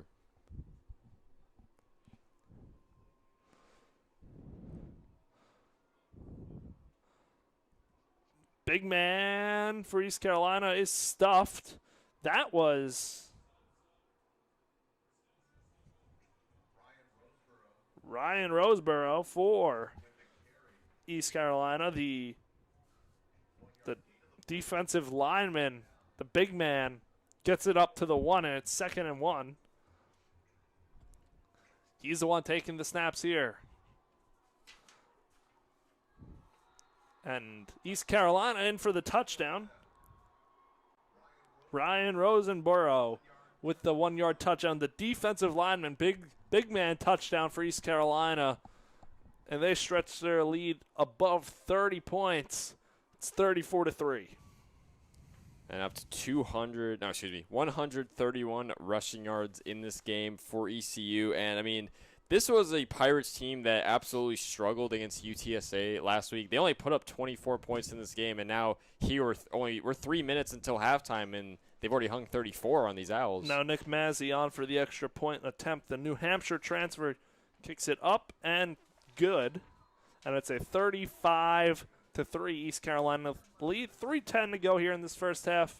FAU still has now an even bigger mountain to climb. We will take a quick break. Actually, we are going to stay right here. No media timeout yet. Jump the gun on that. And as this FAU offense now will come back out onto the field here in a moment, I should mention how in the loss against UConn, the Owls, they had 3 wide receivers surpass the 100-yard mark in that game, with Easton Messer, Asad Wasim, and Dominique Henry all hitting triple digits in that game. And Messer, Platt, Wasim, as well as Henry all have had, so 4 receivers, all have had 100-plus receiving yard games so far this season in general.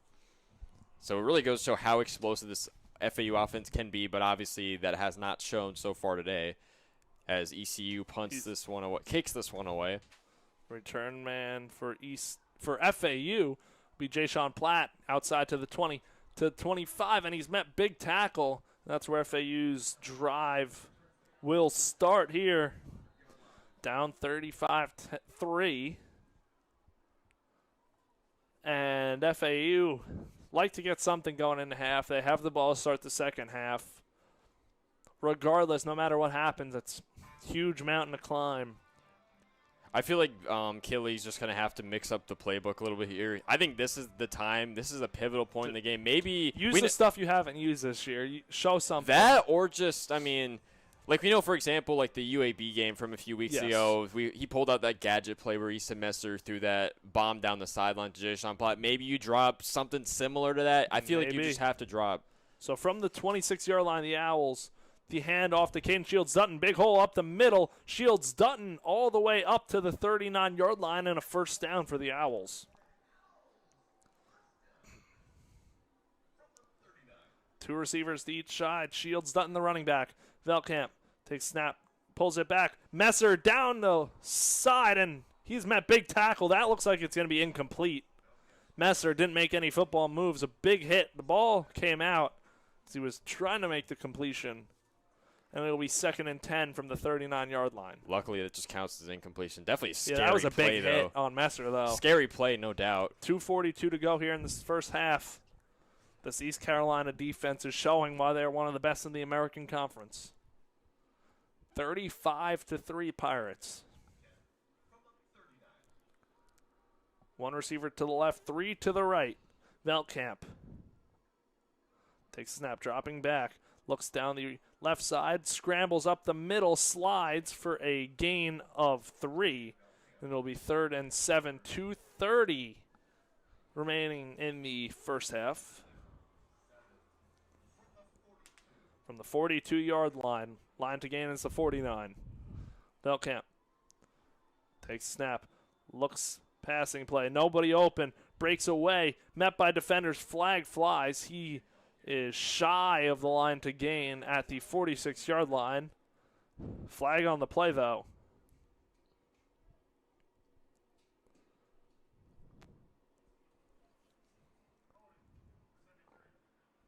That's a holding on FAU. So that's going to go on Alex at Cabbage. His second holding of the game. Second on the last 2 drives.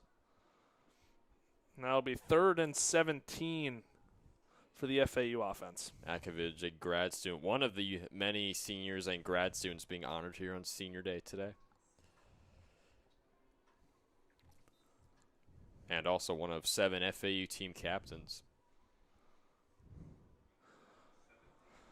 3rd and 17, 3 receivers to the left, 1 to the right.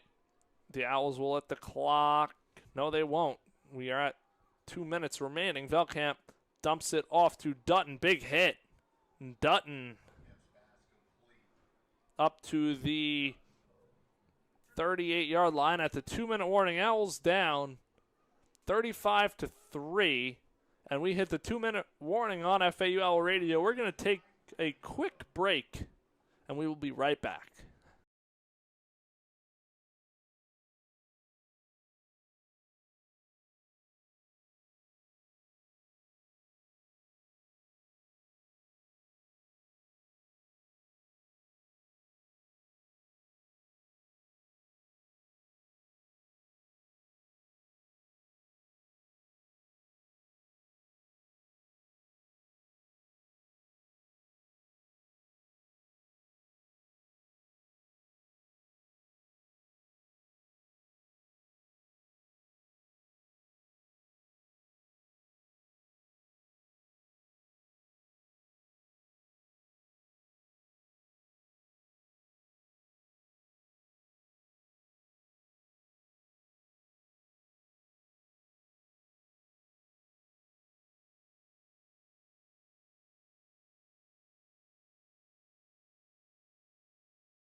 We are back on FAU Owl Radio. Coming out of the 2-minute warning, 1:55 remaining here in the first half.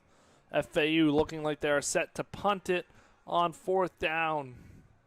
And East Carolina getting the ball back with a 35-3 lead and 2 timeouts remaining in this half. And obviously we saw FAU go for it on their own 10-yard line in the loss to UConn, but I think Kelly's looking at this situation. He just doesn't see what he likes, and That's why FAU's going to punt So this Logan one. Lupo punting it deep for FAU. A low lining kick. See if it gets an Owls bounce. Rolls to the 19-yard line. And that's where East Carolina will start.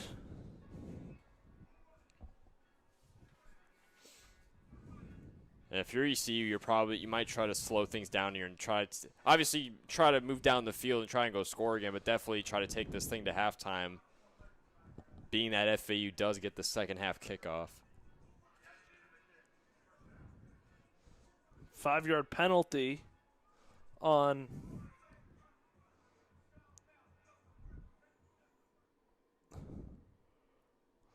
refs did call a 5-yard penalty. Didn't catch who it was on.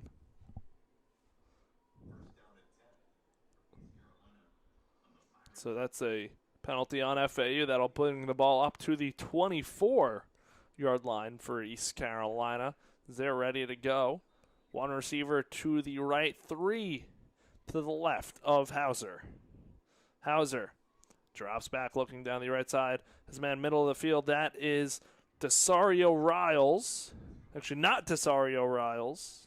That is Javante Connor, the other tight end for East Carolina. Transfer in from Ole Miss. Big hole up the middle. East Carolina working tempo. Met at the line for the first down is Marlon Gunn. It looks like they will be just short, so it will be 2nd and 1 for East Carolina from the 42-yard line, and that one's complete into FAU territory. Javante Connor again with the completion, and East Carolina moving here. 1:13 remaining in the half.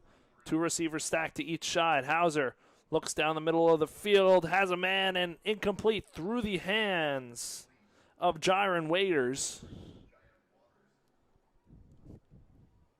And it'll be 2nd and 10, 1:05 remaining here in this first half. FAU almost could have picked that off. That ball definitely popped up somewhat high enough. Almost could have. It'll be 2 receivers to each side. Marlon Gunn Jr., the running back. Hauser hands it off. Gunn Jr., big lane, moves towards the middle of the field, and he'll run over a couple FAU defenders to the 20-yard line. East Carolina in the red zone. Clock will stop after the first down. 58 seconds remaining. East Carolina looking to score again. I love a stoppage play. Looks to be a timeout. Yep, whistle blows. And that is a timeout for Florida Atlantic. We're going to stay right here as FAU looks to gather themselves. Down 35-3. Nothing going right. Defense just getting gashed. Big play after big play.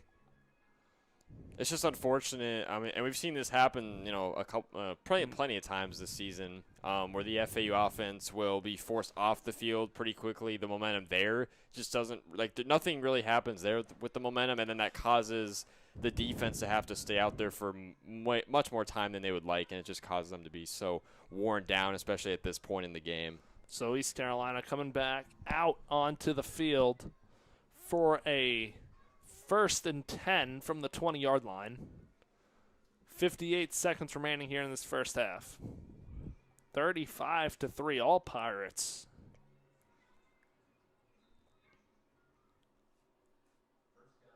Two receivers to each side. Marlon Gunn Jr. backfield. Sends him in motion, takes a handoff left side. He's got a lane, and he is inside the 10 for a first down. Still fighting, steps out of bounds at the 8-yard line along the left side. And another first down for East Carolina inside the 10. It'll be 1st and 7. Hauser takes a snap, fakes the handoff.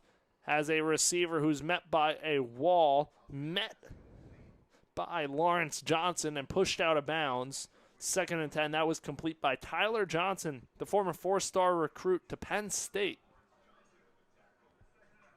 And a timeout for Florida Atlantic. They're 2nd and a half, so they'll have 1 remaining. And it'll be 2nd and 7. got to try to preserve some time for your offense to possibly try and end off the first half with a little bit of something. Don't want to let ECU run the clock all the way down and score.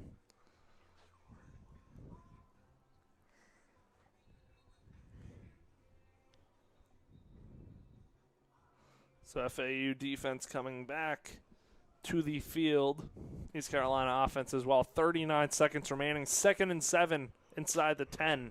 2nd and goal for the East Carolina Pirates, as they look to put a stamp on a very impressive regular season and extremely impressive first half. All Pirates up 35-3.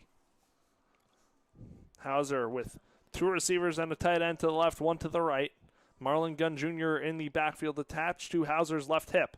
Hauser drops back looking left side, has a man wide open, can't get the feet down. That was incomplete to Javante Connor. Had him wide open in the left corner of the end zone, and it'll be 3rd and 7.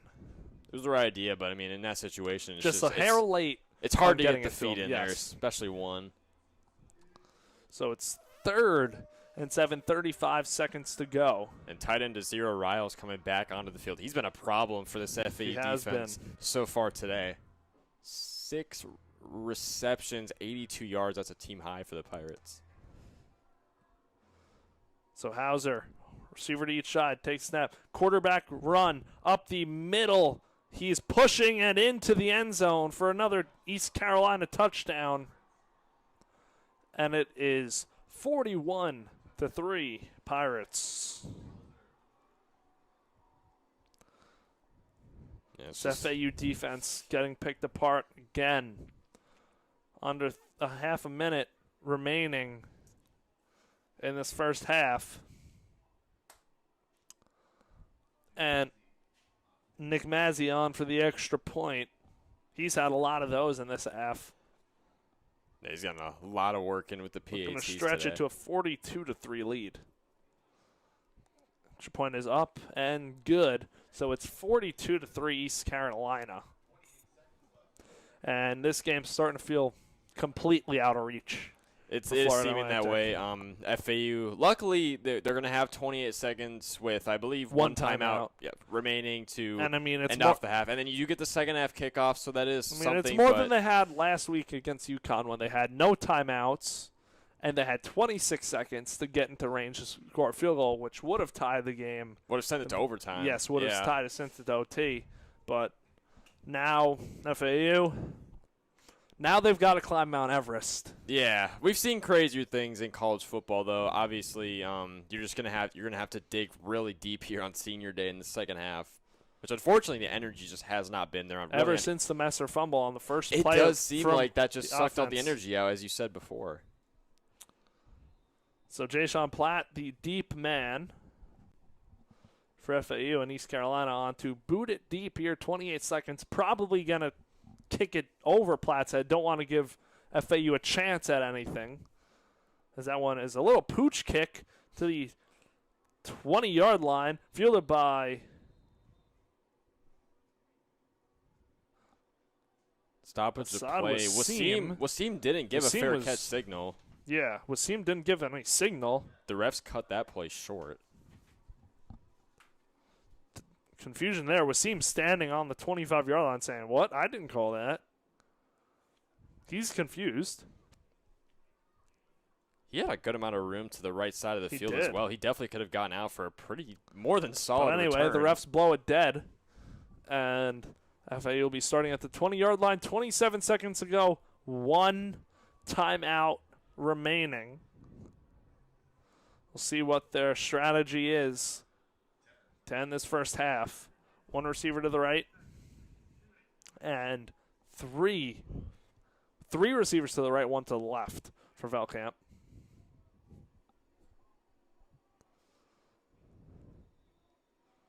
Velkamp taking the snap, dropping back, middle of the field. Almost caught by Messer, almost picked, but incomplete. 24 seconds to go. 2nd and 10 for the Owls on the 20. Was almost picked off. Another tough ball right down the middle. We've seen Velkamp throw a couple of those today. Obviously had one picked off a little earlier. So 2nd and 10 from the 21-yard line. 3 receivers to the right, 1 to the left. Velkamp in the shotgun. Taking the snap. Pressure from East Carolina. Dumps it off to Sands. Sands makes a man miss up to the 30. And he has enough for a first down, so that moves the sticks. Stops the clock for a second. And FAU, see what they do here, if they spike it or if they keep it rolling. Clock resumes, 12 seconds to go. Velkamp looking deep down the middle of the field. Dom Henry complete. He's got to get down or get to the sideline. 40 seconds at the 40-yard line, 2 seconds remaining, now 1 second. And he's into Pirates territory. Now we'll see the strategy. FAU taking their last time out of the half. I think if you're Zach Hilly, I think you got to try and take a deep shot. It's too far for a field goal. Yeah, you got to try and You're at take the a deep 40. shot. It's beyond 50. I would think you just got to take the shot. See if your speedy playmakers can do anything on offense or throw it up deep. You do have your tall targets at tight end. You have a couple guys who you could throw jump balls to. Going to have to come up with some sort of design play. Obviously, ECU is going to back their safeties all the way up. I could see a little more so trickery for Florida Atlantic rather than a deep ball. See who they bring out. They bring out receivers' biggest target on the field for the Owls is Brandon Hauk, the freshman wide receiver, standing at 6'3". Other than that, it's Platt, Wasim, and Messer, all about 6 foot tall. Velkamp. Now East Carolina takes his timeout once they see the FAU formation. So they'll talk it over with 3 seconds to go here in this first half. As ECU takes their second timeout. And it's been all Pirates. FAU will get the ball to start the second half. So for ECU, I mean, already 432 total yards in this game, and we're not even at the halftime break yet. Just ridiculous stuff. Obviously, we talked about their defense a little bit coming into this game, which that's definitely delivered, but their offense has been even better.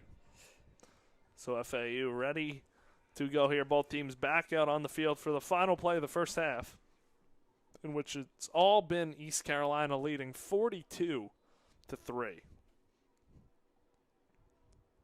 4 receivers for FAU. Bunches up to the left. Velkamp throws a little lateral to Wasim. And Wasim's going to fight his way to the 20. And that'll end the first half for FAU. Down 42-3. The Owls will head to the locker room in what was a challenging first half, to say the least. Down 42-3. They will get the ball to start the second half. But, Nathan, that was a tough first half. That was very tough. Obviously, we've seen FAU fight through adversity all season long, especially against UConn last week when, as you mentioned, they went down, I believe it was 21-3. It ended up being 24-3. 24-3. They fought their way back. Obviously, couldn't quite pull it out, but, I mean, we've seen this FAU team be residual. But, I mean, when you're down 39, I mean, that's a little bit tougher. I mean, obviously, I think it started with the Easton Messer fumble early in this game. It feels like, as we keep saying, that was when the momentum was fully taken for East Carolina. And East Carolina, it's been their rushing game. Well, actually, it's been their passing game. It was their rushing game, I would say, mostly in the first quarter, but then second game, that's when their passing game started to show their colors as well. 235 yards through the air for the Pirates, almost 200 in the ground game. Highlighting a couple of their players, Marlon Gunn Jr. leads EC with 96 rushing yards on just 10 attempts. London Montgomery, 13 rushing yards, 48 attempts. And then looking at their guys through the air, we've talked about him a couple times today. Junior tight end DeCirio Riles leads the Pirates with 82 receiving yards on just 6 catches. And then also, Brock Spalding's been very impressive, 5 receptions for 76 yards. Looking at FAU, they haven't been able to find really any consistency on the ground game. Mostly just Caden Shields-Dutton with 14 yards on 2 carries. And then through the air, their main guys, Messer, Henry, Wasim. Platt has 1 reception for 36 yards. They're both the receiving and the rushing room, I think, have been fairly quiet. Velkamp, not too bad of a first half. Obviously had the interception early in the game, 10 for 19, 142 yards for him. But it's going to be very tough for FAU to come back in the second half, especially in the last game of the season when you're not even playing for a bowl game anymore. I don't know what Zach Kitley. I don't know what Kitley's going to tell his team in the locker room, but all I can say is the Owls are going to have to climb Mount Everest, as you said. Yes, they will. So that'll do it for the first half. We'll be back for the start of the second half in about 15 minutes. So we will see you for the start of the second half on FAU Owl Radio in the last game of the FAU football season, down 42-3 against East Carolina at the half.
And welcome back to FAU Owl Radio on YouTube. Joined alongside my partner in crime, Talt.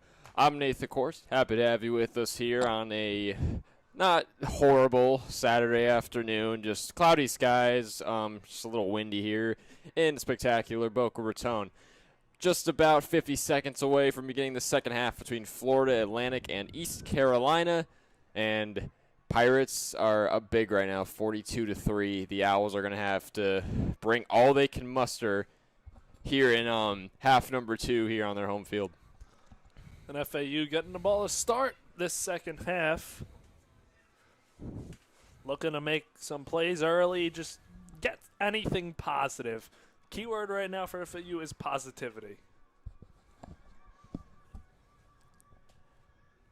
Got to keep your heads high, no doubt, here on Senior Day. Owls would like to end their season off on a high note in 2025, but it's going to take a lot down 39 as ECU will get ready to kick this one off to FAU to begin half number 2. On to kick this away for the Pirates will be... Can't quite make out a number, unfortunately. Now I can. It's Andrew Conrad.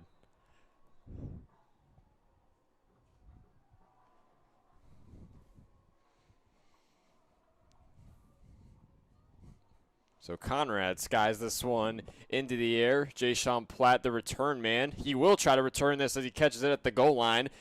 Jukes to his right at the 20, the 30, 40, running down the far sideline at the 50. Platt tripped up past the 50-yard line. What a way to start the second half for FAU. Jay-Sean Platt, the speedy kick returner, getting things off on the right foot. If there's been one bright spot for FAU today, it's been the special teams.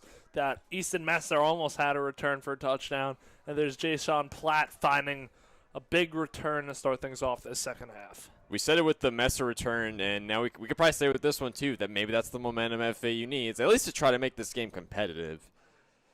So Owls back on offense now with Velkamp, quarterback at the helm. Messer goes in motion, running back Shields Dunn to his left side.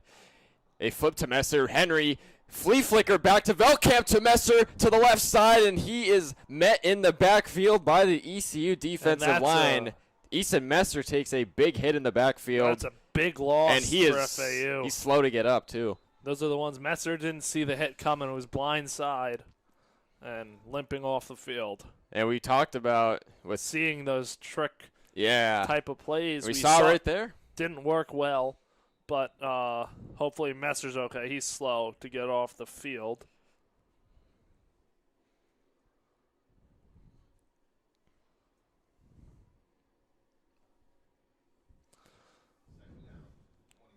So hopefully Messer is okay. We will resume play here, but Owls now pushed back well beyond the sticks. 2nd and 21 now from their own 42. As Velkamp takes a snap out of the shotgun, hands off to his running back Shields Dunn, runs to the outside to the left, tackled past the 50-yard line. So third and manageable. We'll make it a 3rd down and 11, a gain of 10 for FAU. From the ECU 48, Velkamp looking downfield, back to pass. There's a screen pass left to Assad Wasim as he steps out of bounds on the sideline, and that'll bring up a 4th down. Staying out on the field. They will stay out on the field. I feel like you have to go for it on 4th if you're FAU. You definitely have to do this now if you're the Owls. The Owls are number 1 in the nation in successful 4th down conversions, Chris. So definitely a good chance FAU can keep the drive going here. And they also... 7. Let's see what they can do. 4 receiver set to 4th and 7 from the Pirates 44.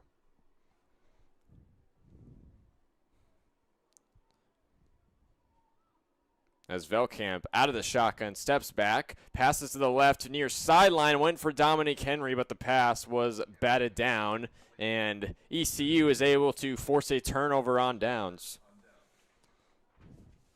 So, an unfortunate end to this drive for FAU, but good on Zach Kitley to stay aggressive and go for it in a good spot on a 4th and manageable, no doubt. But now ECU, their offense will take over from their own 44. Very and they'll good have a field 1st and 10. position to start for the Pirates. 1st and 10, their own 44. Looks to be a 3-receiver set as Hauser will take the snap, hands it off to his running back, Marlon Gunn Jr. He is met in the backfield by 2 blue jerseys, and that'll be a loss of at least a couple of yards. That will bring up 2nd and 14. Pirates push back to their 40. That tackle was from Bryce Langston, the captain and redshirt senior on FAU, the LSU transfer. Hauser out of the shotgun, handed it off up the middle once again to Gunn Jr. as he fights his way up the middle, gets just past the line of scrimmage. East Carolina early here appears to be working still with a little bit of that tempo. Kind of surprised about that. And we do have an FAU player down on the field. Can't quite make it out who it is, though.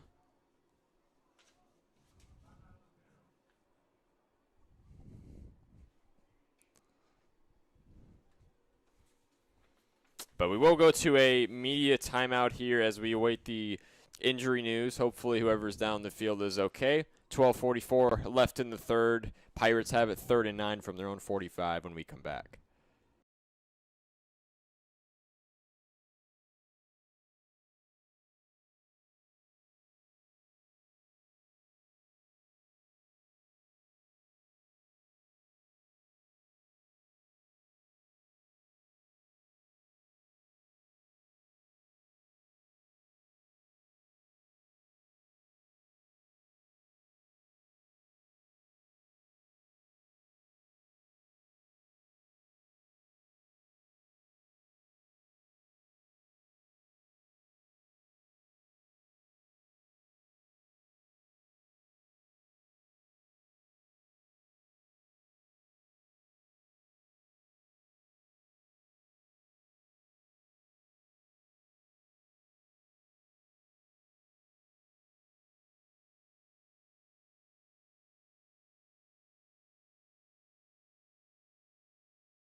And we're back on FAU Owl Radio here on YouTube after the media timeout. Najon Barber was the player injured for FAU. He was able to get up on his own power. He walked back to the sideline. Hopefully he is A-okay.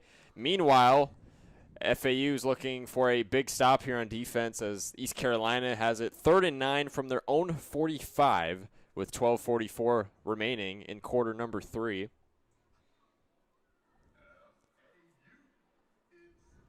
Fourth matchup all time between these two programs. Pirates have won all 3 so far.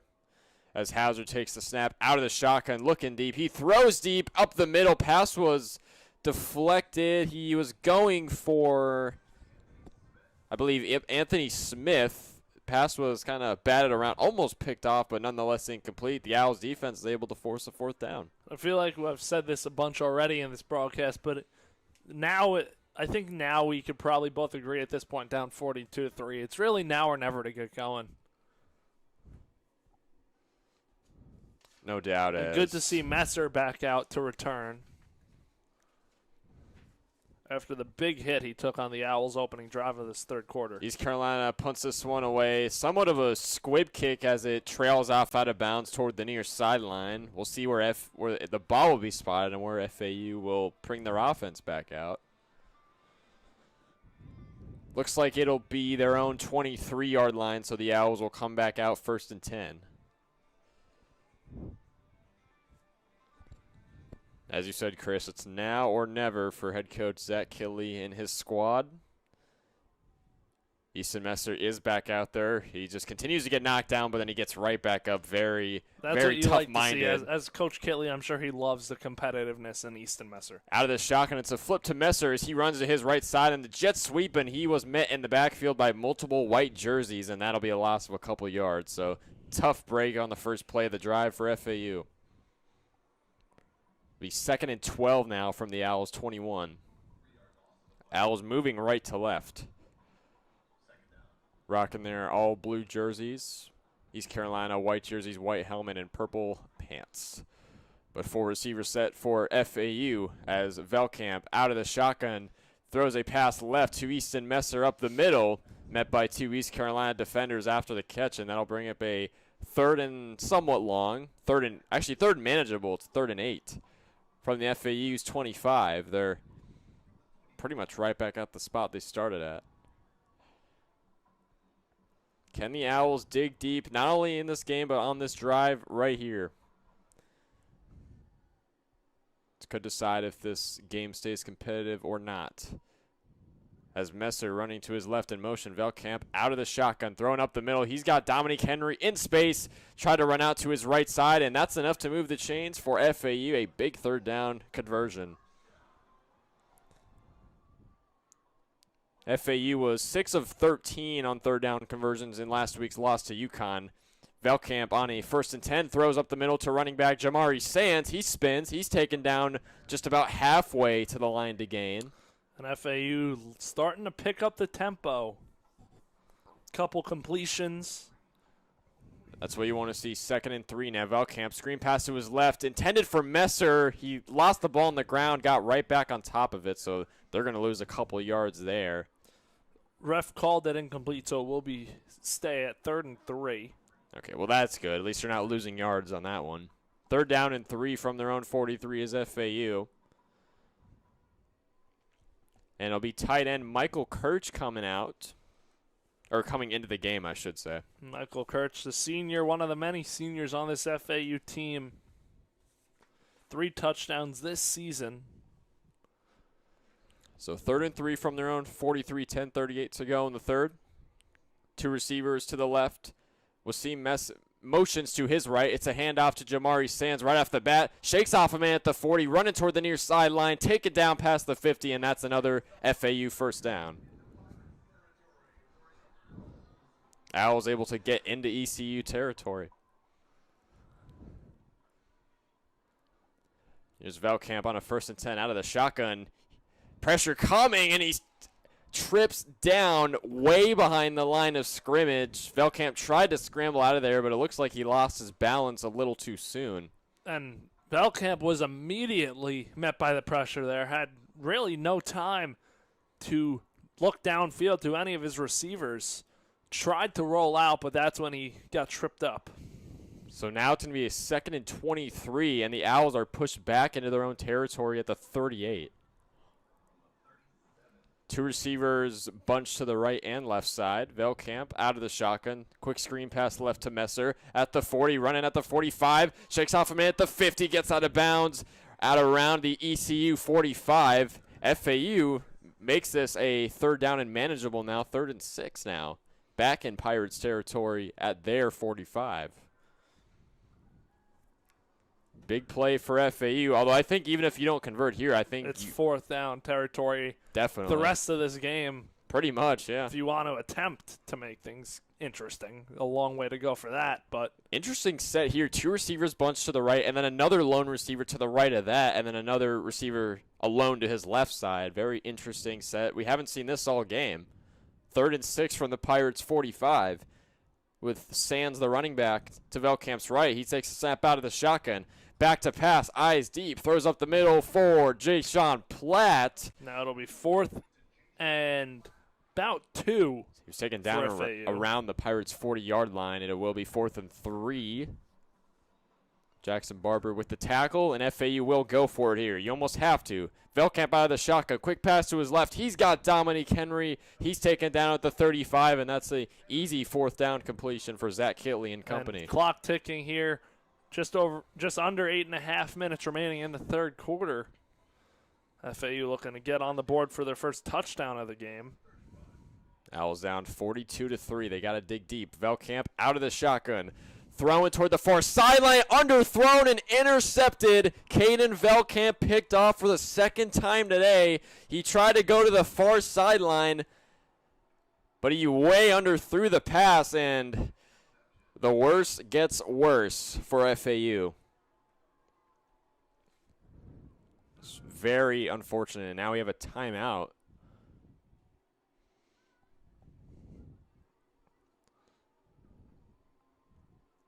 We will step away here for a timeout here on FAU Owl Radio on YouTube.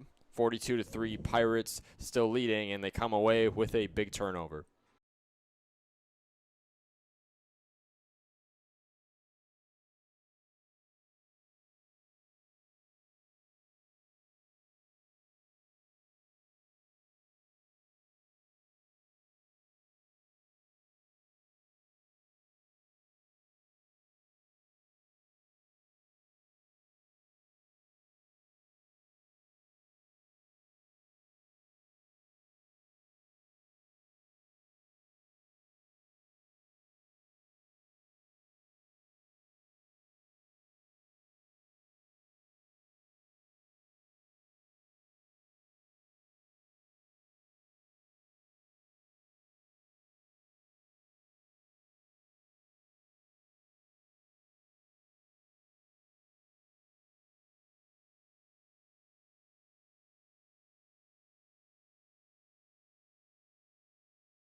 And we're back on FAU Owl Radio on YouTube. 8:01 left remaining in the 3rd quarter between FAU and East Carolina. Pirates up 42-3, and Caden Velkamp throws his 2nd interception of the game, and the Pirates now back on offense from their own 39-yard line. Just nothing going good for FAU today, as Caden Hauser will take the snap, goes with a quarterback keeper, running it up the middle, gets about halfway to the line to gain to start off this next drive. 2nd and 6 now from their 43. Looks like a 2 running back set. Hauser hands it off to his running back Montgomery, running to the left side. Met by a dog pile. Gets stopped just short of the line to gain, but that'll bring up a 3rd and very short now. FAU looks to get a big stop here on defense. Clock still ticking, under 7.5 in the 3rd. They're getting East Carolina really from the jump of this game to a lot of 3rd downs, just unable to get them off the field. 3rd and 2 from the 47. It's a running back rush up the middle. FAU pushes the running back backwards.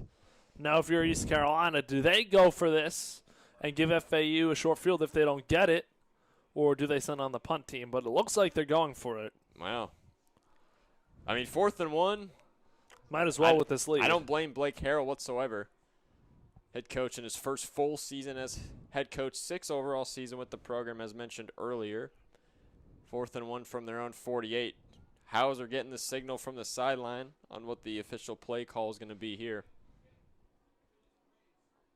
Very bunch set, no receivers to the right side. Hauser taking the snap. It's a handoff up the middle to London Montgomery, and he piles his way, looks to have the first down, waiting for the signal, and he will move the chains. So a very grinding drive right there. Ultimately, ECU is able to win the battle. First down and 10 now from midfield.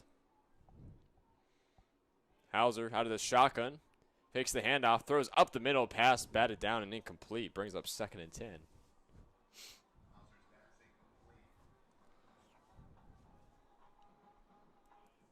Caden Hauser, 235 passing yards in this game, 17 of 25, and 2 passing touchdowns. Very good game for him. As East Carolina looks for win number 8 on the season. Looking forward to a bowl game later in the season. Hauser, quarterback keeper, up the middle, gets about halfway to the line to gain. He was taken down around the FAU 43. And it'll be another 3rd and short for East Carolina. Be 3rd and 2 to be exact from FAU's 42-yard line. Check that.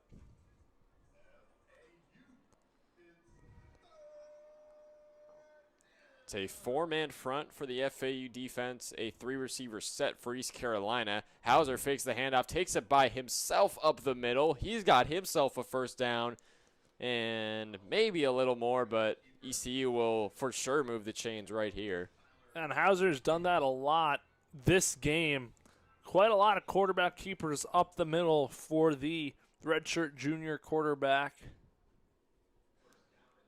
Hauser up over 50 yards rushing on the day. And both these quarterbacks, Hauser and Velkamp, are definitely capable of keeping the ball and getting out and running, although I think Hauser definitely has executed it much better. And he's had better opportunities to do it with what's been given. 1st and 10 from the FAU 38. It's a handoff to the left side. The running back, Montgomery, taken down behind the line of scrimmage. Loss of 1 yard. It'll be 2nd and 11 from the Owls 39.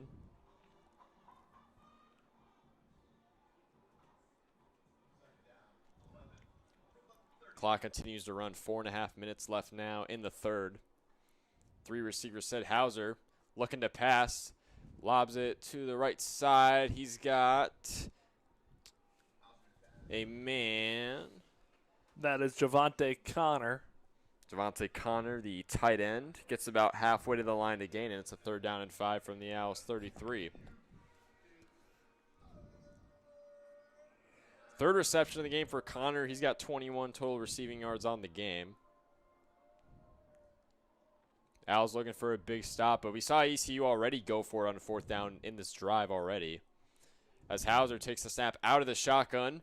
He scrambles out of there with pressure coming and slides down inside of the FAU 25 to move the chains. Caden Hauser is just really a dual threat now over quarterback. 60 yards rushing on the day. Hauser really utilizing his speed and agility today. Seems like the true epitome of a dual threat quarterback. Yes, sir.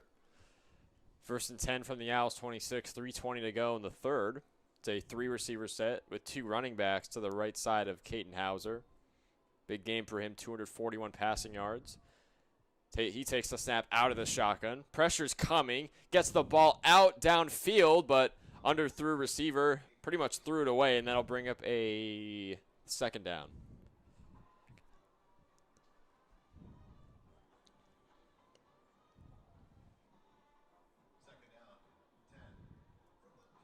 And big game coming up tomorrow for FAU men's basketball when they play host to St. Bonaventure for a big non-conference matchup. That game will tip off at 3:30 p.m. tomorrow. Chris and I will have the call for that game as well.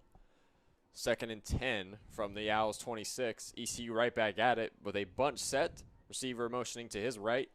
Hauser gets a quick pass up the middle, gets about midway to the line to gain. Pass was caught by Desirio Riles, the tight end. He's had himself a big day for ECU. Leads the Pirates in receiving yards so far today. And now it's 3rd down and 5 from the Owls 39. Rosilio with 7 receptions, 87 yards.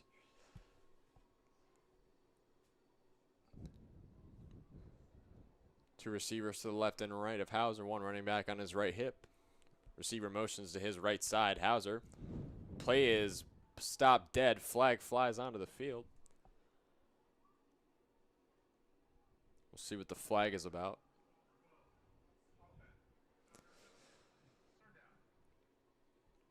That's like a false start on Jaquez Petaway, the Oklahoma transfer wide receiver. So that'll push ECU back 5 yards, and now it's 3rd down and 10 from FAU's 24. It's a 4-receiver set. Riles motioning to his left side, the tight end. Hauser out of the shotgun. Quick throw to his left side. He's got a receiver at the 20, spins at the 15, tackled just around the FAU 10-yard line. ECU moves the chains, and once again, they're deep into Florida Atlantic territory and looking to score once again and extend this lead. 1st down and 10 from the Owls' 12-yard line. And another flag flies onto the field. Could be a false start, potentially. This will be a false start on the offense. Multiple players went a little too soon. So that'll push ECU back 5 yards again.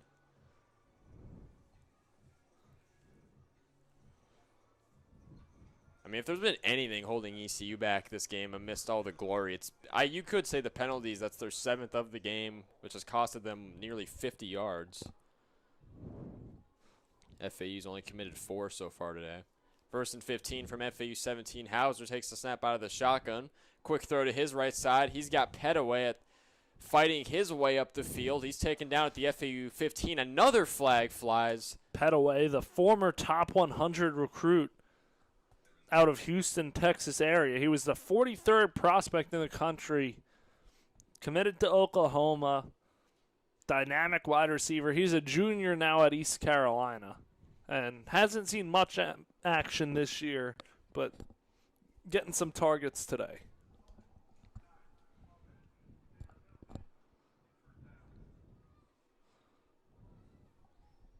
It looks like we'll have another penalty going against ECU. It's going to be holding on Anthony Smith.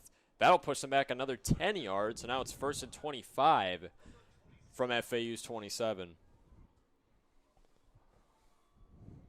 It's a 2-receiver set. Hauser takes the snap, fakes the handoff, pressure coming, looking to throw up the middle, and he was taken down.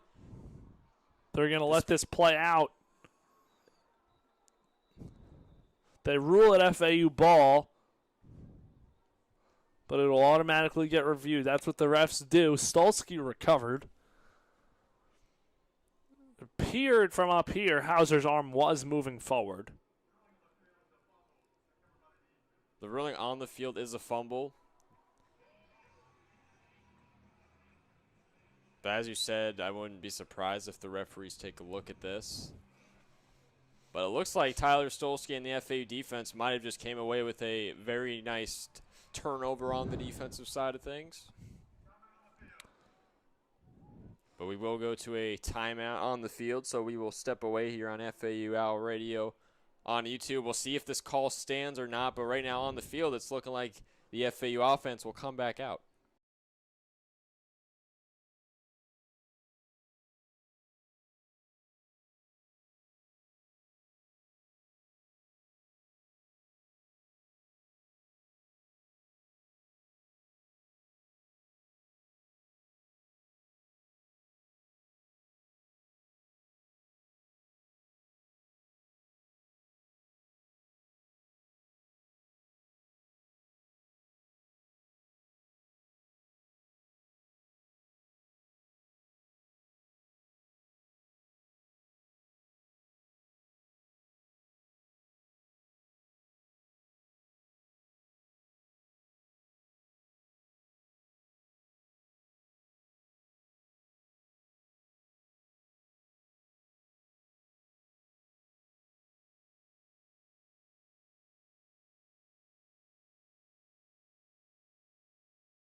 Welcome back to FAU Owl Radio on YouTube. Nathan Korst joined alongside Chris Talt. 1:06 left to go in the third between FAU and East Carolina. The call in the field stood, by the way. FAU did come away with a fumble recovery. Tyler Stolsky making a very nice play on the defensive side of the ball. And the Owls offense is getting ready to go here. 1st and 10 from their own 26. New quarterback in the game is Zach Gibson. As he hands it off to Caden Shields-Dutton for a quick run up the middle. Doesn't really get much. He stopped well behind the line to gain. So Caden Veldkamp's day does look to be over, and as well as his season. Zach Gibson in the game, 19 of 33 this year, 207 yards, 3 touchdowns, 2 interceptions.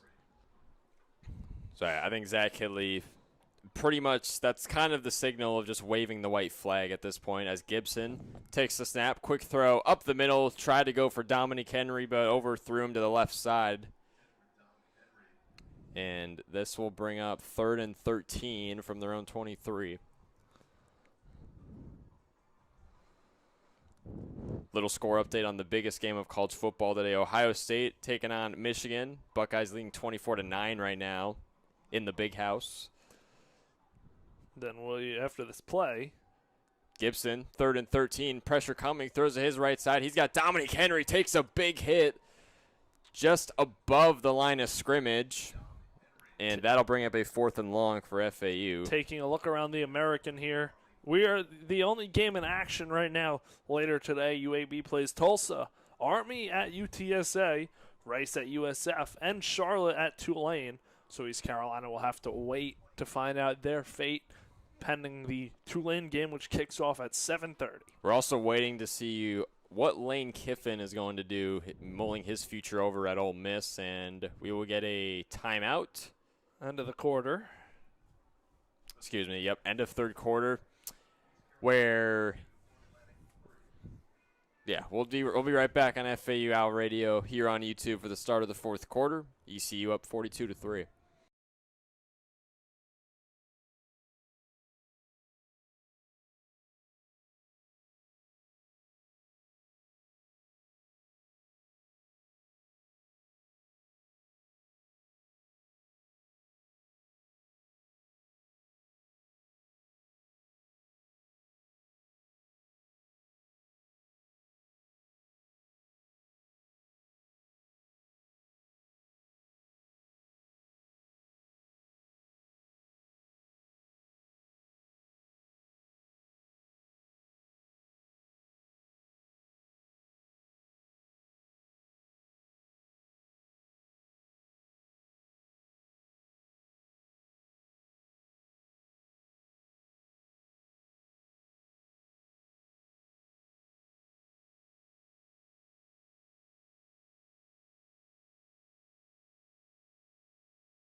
And we're back on FAU Owl Radio for the final quarter from Paradise this season. The Owls trailing 42-3. Quarterback Caden Velkamp out of the game. Quarterback Zach Gibson, graduate transfer, into the game for the Owls to finish up this season. And it's 4th and 8 for the Owls on their own 28-yard line. Gibson takes a snap, dropping back, looking down the field. Pressure, rolls out to his left. Rolling, looking for options. Throws it down the middle of the field, finds Messer. And that one's complete for a first down at midfield for the Owls. Very nice play there from the Georgia State transfer, Zach Gibson. So Gibson now sending the Owls into hurry-up offense. 2 receivers to each side. Caden Shields Dutton, the running back. Dropping back is Gibson. Throwing down the middle of the field, coming up to make the diving catch is the freshman, Braden Hoke. And the Owls are on the 35 of East Carolina. Gibson hurrying up, throws down to Assad Wasim, but a flag flies. The ref's pointing in the direction of FAU. See what the call is. That's holding on FAU. And that will back them up 10 yards. So to the 45-yard line. First down marker at the 25. Very nice drive that Zach Gibson's putting together so far. 3 for 4, 42 yards already. So Gibson looking to jumpstart the Owls offense that has yet to score a touchdown all game. Their lowest point total they scored this season was in their very first game against Maryland, where they only hung 7. Gibson with 3 receivers to his right, sends Wasim in motion over to the left.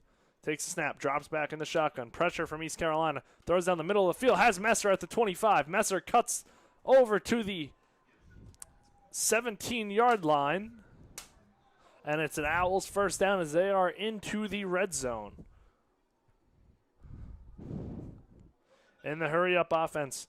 2 receivers each side. Gibson drop back, looking to his left. Throws middle of the field. Has Messer again. And Messer scoots his way just shy of the 10 to the 12. And the Owls second and short. 2nd and 3. Gibson snaps the ball. Hands it off to Dutton. Dutton bounces outside. Dutton finds a seam. Gets a first down at the 6-yard line. So 1st and goal for Florida Atlantic at the start of the 4th quarter. 2 receivers stacked to each side.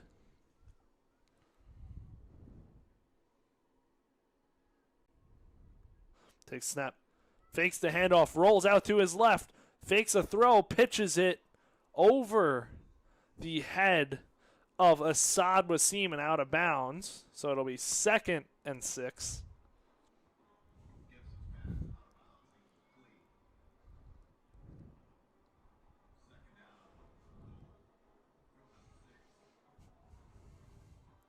So 2nd and 6 for the Owls. Big man Michael Kirch coming onto the field, the tight end, in place of Braden Hoke. And East Carolina subbing 6 players onto the field. 3 receivers and a tight end to Gibson's right. Dutton, the running back. And a timeout for FAU. So we're going to take immediate timeout here. 2nd and 6 for FAU. 2nd and goal for the Owls as they look to punch it in for the first time today here in the 4th quarter on FAU Owl Radio.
And we are back on FAU Owl Radio. It's 2nd and goal from the 6-yard line for FAU. Zach Gibson in at quarterback. The Owls looking across the goal line for the first time today.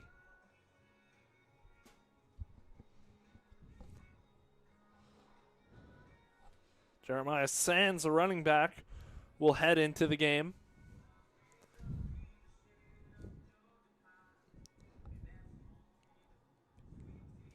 Reed McKeska, the tight end, is in. The South Carolina transfer. Braden Hoke, wide out to the left. Sends Hoke in motion. Hands the ball off to Sands up the middle. He'll fight towards the goal line. Reaches, and he is a half a yard short as it'll be 3rd and inches for Florida Atlantic. So the Owls inches away from punching it in. 12:40 remaining in this one. Owls on the goal line. Gibson sends Hoke in motion. Takes snap. Hands the ball off. Ball's loose and on the ground. East Carolina has it, and they're off and running with it. That's going to be a turnover. And the Pirates run it out to the 19-yard line. The handoff was fumbled from Sands and Gibson. And that basically summarizes the FAU day. Seems like it. Unfortunately, we've had a couple of fumbles, and the worst just gets worse for Florida Atlantic. Just a lot of just careless mistakes, really on both sides of the ball. It's just poisoned FAU so far today, and it's just why they haven't had really any momentum, at least since the first quarter. Just haven't had really any chance to come back in this one. And we're going to hit another media timeout, so we're going to take another quick break on FAU Owl Radio.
We are back on FAU Owl Radio. FAU turns the ball over on the goal line, have yet to score a touchdown. They trail 42-3, and East Carolina's offense heading back out onto the field. And they're going to make a quarterback change, bringing in Mike Wright Jr., the Vanderbilt and Northwestern transfer, is in the game. The redshirt senior from Atlanta, Georgia, 3 of 6 on passing yards, 3 of 6 completions, and 13 pass yards on the season. Wright Jr. takes snap, hands the ball off. Running back moves to the left side, gets a gain of 4, and that was Parker Jenkins, the running back and Houston transfer. So both teams making the switch to the backup quarterbacks here. Wright Jr., former Commodore and Wildcat. Takes the snap. Fakes the handoff. Takes it himself, and he is stuffed by the FAU defensive line. It'll be 3rd down. And that's Najon Barber with the sack. So FAU getting East Carolina to 3rd and 8. But before that, we have an injured FAU player on the field, defensive lineman. And we're going to hit another media timeout on FAU Owl Radio.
And we're back on FAUL Radio. 11:34 remaining in this one. It will be 3rd and 8 for East Carolina on their 21-yard line. East Carolina made the quarterback change to Mike Wright Jr., the backup, who's in the game. They send 3 receivers out to his right, 1 to the left. The refs blow the whistles to reset the play clock. FAU looking to get the defense off the field on 3rd and 8. Wright Jr. takes a snap. Quarterback design run. He will run around the FAU defender, stiff arm, and gets out of bounds shy of the sticks. And it will be 4th down deep in FAU territory. So FAU gets the 3 and out and getting the ball back with 11 minutes remaining.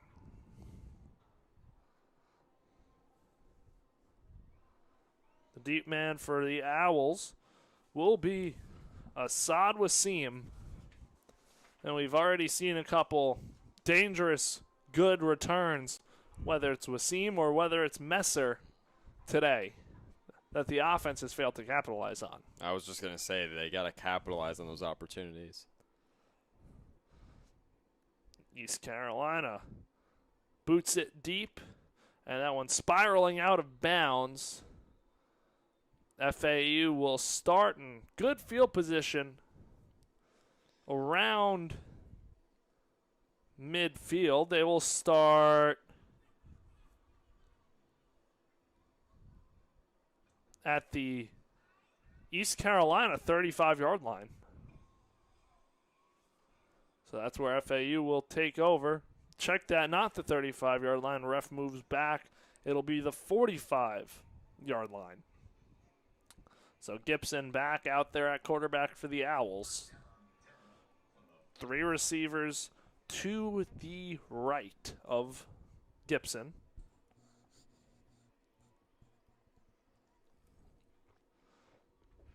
Gibson sends Sands out and throws it to him on the right side. Sands has a lane and reaches for a first down at the 34-yard line. Goes out of bounds after the play.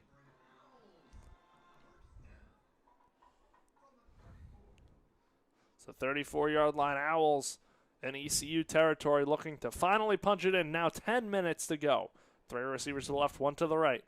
Gibson hands the ball off to Sands, who cuts up the middle for a gain of 7.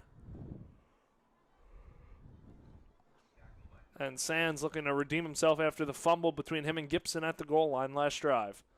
Owls going tempo, handoff to Sands again. He is met at the line of scrimmage, and the Owls will stay put. It'll be 3rd and 4. Owls just looking for positivity. We were preaching that a little earlier. Right now, Jamari Sands is delivering that. 3rd and 4 on the 28-yard line for the Owls. It'll be 3 receivers up top and 1 to the right for the Owls.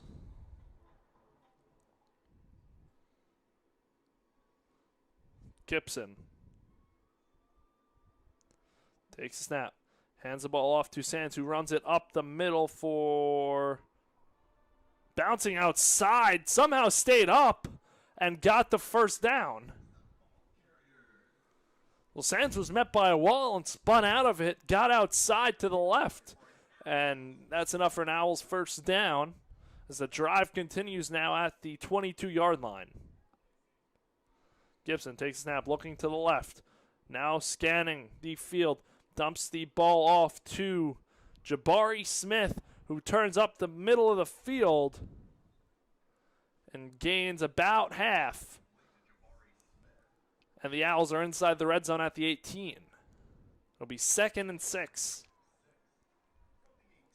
Very good chance for FAU to go score. Sands has been a one-man wrecking crew on this drive. Yes, he has. Clock ticks to 8 minutes. 8 minutes and 10 seconds. Gibson, 2 receivers to each side. Takes a snap. Hands the ball off to Dutton now in the game. And Dutton gains a couple. And it'll be 3rd and short for the Owls.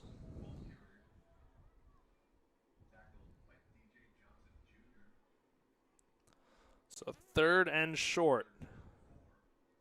3rd and 4 from the 15-yard line.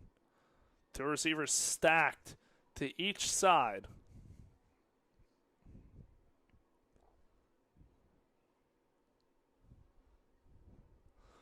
Gibson in the shotgun. Takes snap, dropping back.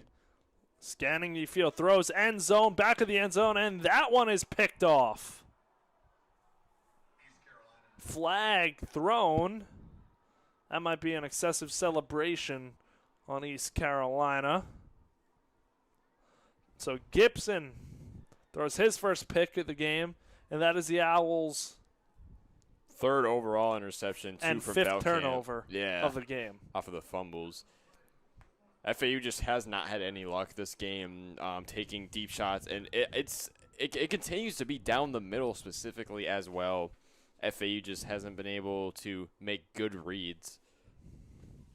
So now the FAU defense will go back out onto the field after a turnover. 7:19 to go in Boca on the 2025 season. As the sun starts to set on what, heading into today's game, you thought promising feeling on the season, and now a loss like this really deflates any sort of momentum. Especially you might after have the had. heartbreaker against UConn last week, and then unfortunately this is what happens today. It's just unfortunate way in the last 2 games to end off your season. So East Carolina, Mike Wright back out to the field. Wright throws down the right sideline, and that one is incomplete. Intended for, I believe that was Tyler Johnson.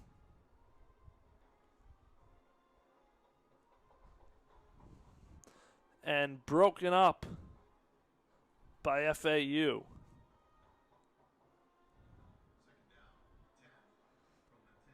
So 2nd and 10 from the 10-yard line for the Pirates. Wright Jr. High snap, corrals it, and big lane for the East Carolina running back chugging his way to the 27-yard line. That is Marlon Gunn Jr. Over halfway done with this 4th quarter.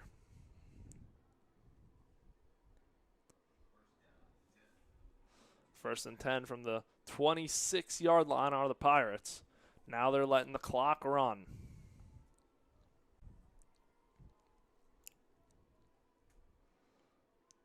Two receivers to the right, one to the left. Marlon Gunn Jr., the running back.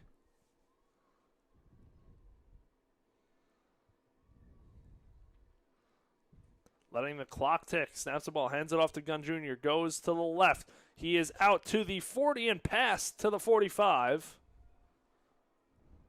for another Pirates first down.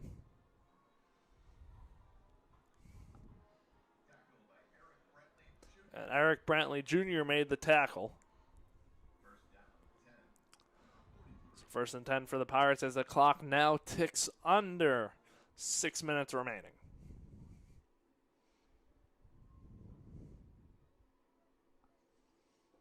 Mike Wright Jr. takes a snap. Quarterback design run. He'll bounce out to his right, and he'll slip falling down, losing about 5 yards. Smart decision there from Wright Jr. not to force anything. Nothing available, so looks like he slipped, but he might have sat down there. Keep the clock running for East Carolina. Yeah, it's usually better to slide as a quarterback than try to dive headfirst into uncharted waters. Clock keeps ticking. 2nd and 14 from the 39-yard line. Hands the ball off. Is met by the FAU defensive line. That is Parker Jenkins, the running back. And it'll be 3rd and 13 from the 40.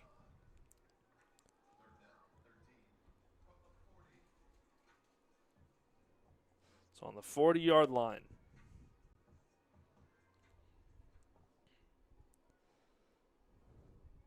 Two receivers to the right, one to the left.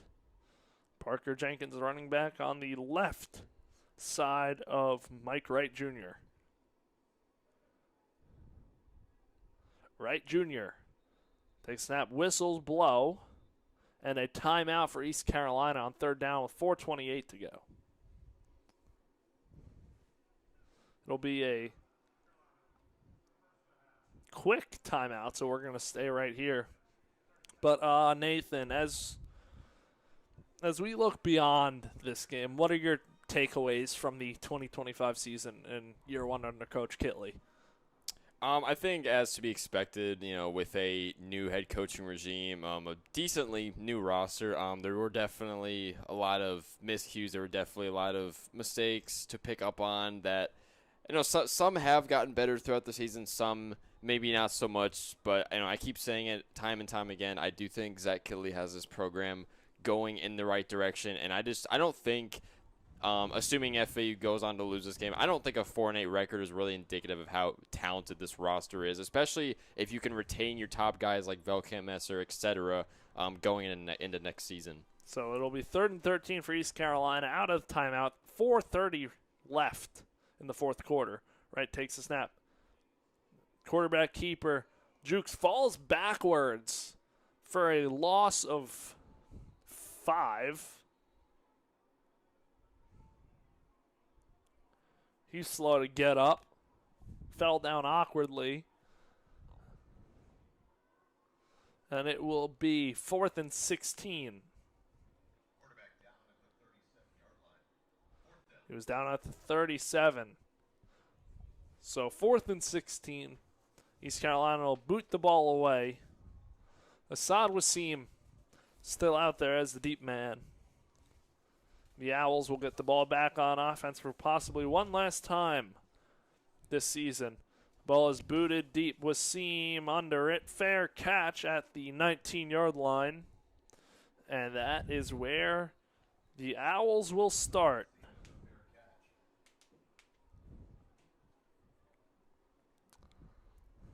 So the Owls offense coming back out onto the field led by Zach Gibson. 3:39 to go in Paradise. And the Owls still looking for their first touchdown of the game. Tomorrow, as Nathan mentioned, we will be on the call at 3:30 for the St. Bonaventure Florida Atlantic men's basketball huge non-conference clash from the Atlantic 10 to the AAC Conference, the American Conference. Gibson onto the field, takes a snap, fakes the handoff, roll out to Michael Kirch on the right side. Kirch goes tackled out of bounds. Gets about 9 yards. Pretty solid It'll be season. 2nd and 1. Pretty solid season for Mike Kirch so far this season. 14 receptions, 150 yards, and a few touchdowns for the senior tight end. 2 receivers to the left, 1 to the right for Gibson, who takes the snap, hands the ball off. Fighting for the first down is the running back for FAU.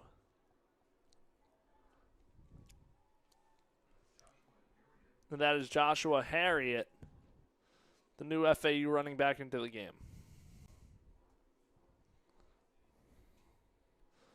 Gibson takes a snap, dropping back, dumps it off, intended for Harriet, but he wasn't looking. And it'll be 2nd down and 10 now. 2:49 left.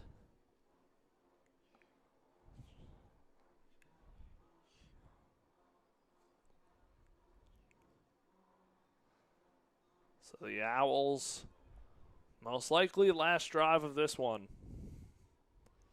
Not going to get any sort of positivity. Gibson fakes the handoff, complete to Wasim, who is wrapped up for a gain of 4. And it'll be 3rd and about 6-yard line, 6 for the Owls from the 32.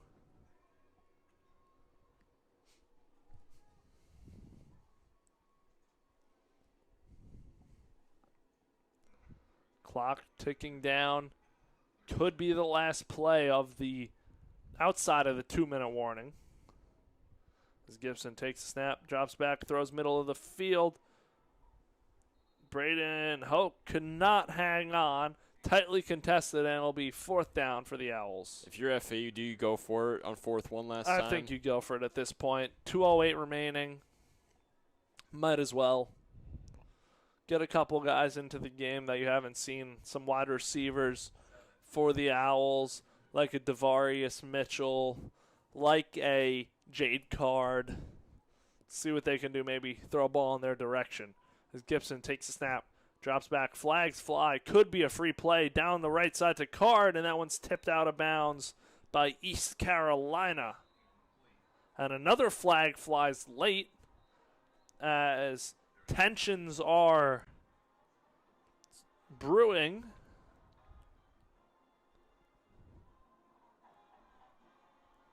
Two flags on the play. 2:04 on the clock. It's not really something you need this late in the game No, for it's not. tensions to flare like You- that. There's no reason for really at any time these tensions. See what the refs have to say.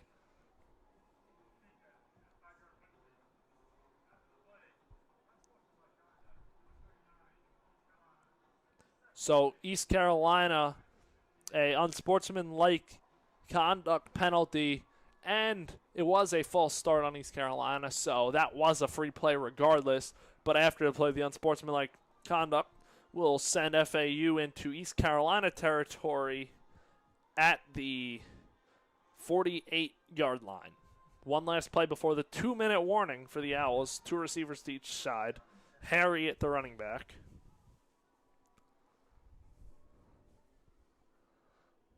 Gibson takes a snap, dropping back. Scanning. Rolling out to his right, dumps it off to Harry, and just out of his reach. Incomplete pass. We hit the 2-minute warning. So we're going to take one last final break here from Paradise for the 2-minute warning on FAU Owl Radio. The Owls trail 42-3.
And we are back on FAU Owl Radio. Nathan Korst, Chris Talt here for coverage of the last Florida Atlantic Owls football game of the season. And the Owls down 42-3 with 1:58 remaining on the 2025 season, the first season under head coach Zach Kitley. And season coming to a tough end and a dominant performance from East Carolina. Really nothing went right for FAU outside of a couple special teams returns from Messer and Wasim. But the Owls offense back out onto the field, 2nd and 10 from the East Carolina 48-yard line. The Owls look to score a touchdown. I'm sure they'll try and go for something here to end the game on somewhat of a positive note, as Gibson drops back on 2nd and 10. Scanning, dumps it off to Sands. Sands cuts to the left side, has enough for an Owls first down inside the 40 at the 38-yard line. The Owls moving with a little bit of tempo. Gibson snaps it, dropping back, feeling the pressure, dumps it off to Sands again. Almost the same exact play. Sands wrapped up inbounds. That will keep the clock running for a gain of 1. Check that, gain of 2. And it'll be 2nd and 8 for the Owls. Gibson looking. Pressure from East Carolina, rolling out to his right. Throws the ball. It was batted down. East Carolina says they have it. Gibson saying FAU still has it.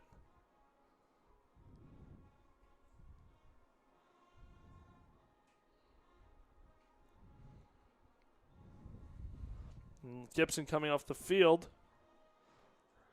Looks like East Carolina's going to take over.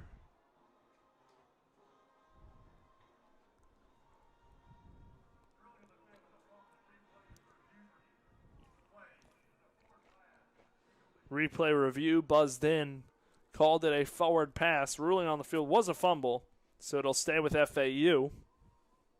3rd and 6 from the 36-yard line of East Carolina.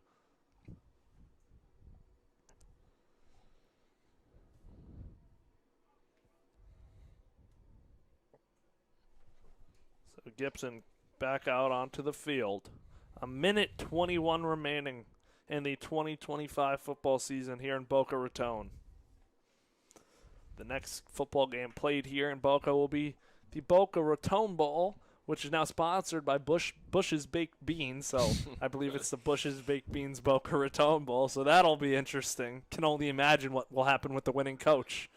Similar to the Duke's Mayo Bowl. That should be interesting to see. Definitely. As Gibson dropping back on 3rd and 6. Pressure dumps the ball off to Sands, who steps out of bounds, wrapped up for a gain of 3.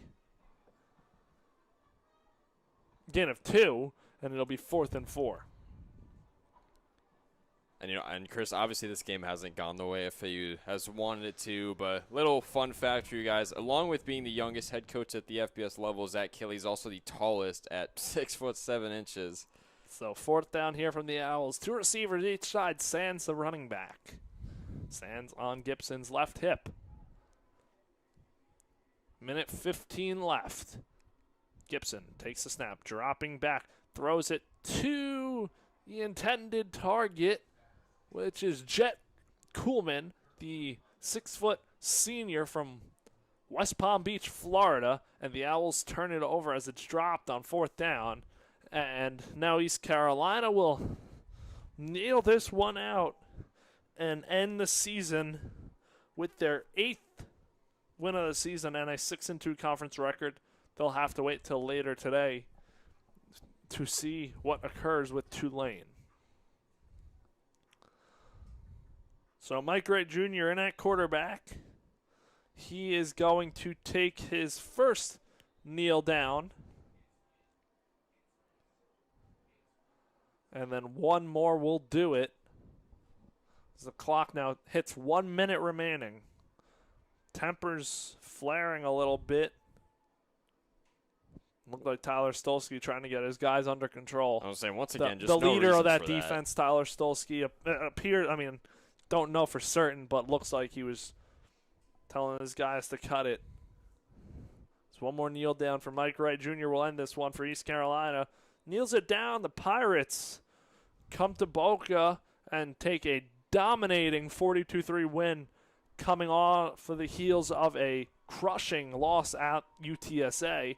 And for FAU, they'll end the season on 2 consecutive losses, a heartbreaker to UConn and a dominating loss to East Carolina.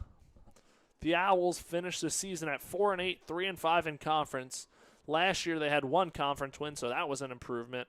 And technically by what occurred last year, the Owls did improve their record from 3 wins to 4 wins.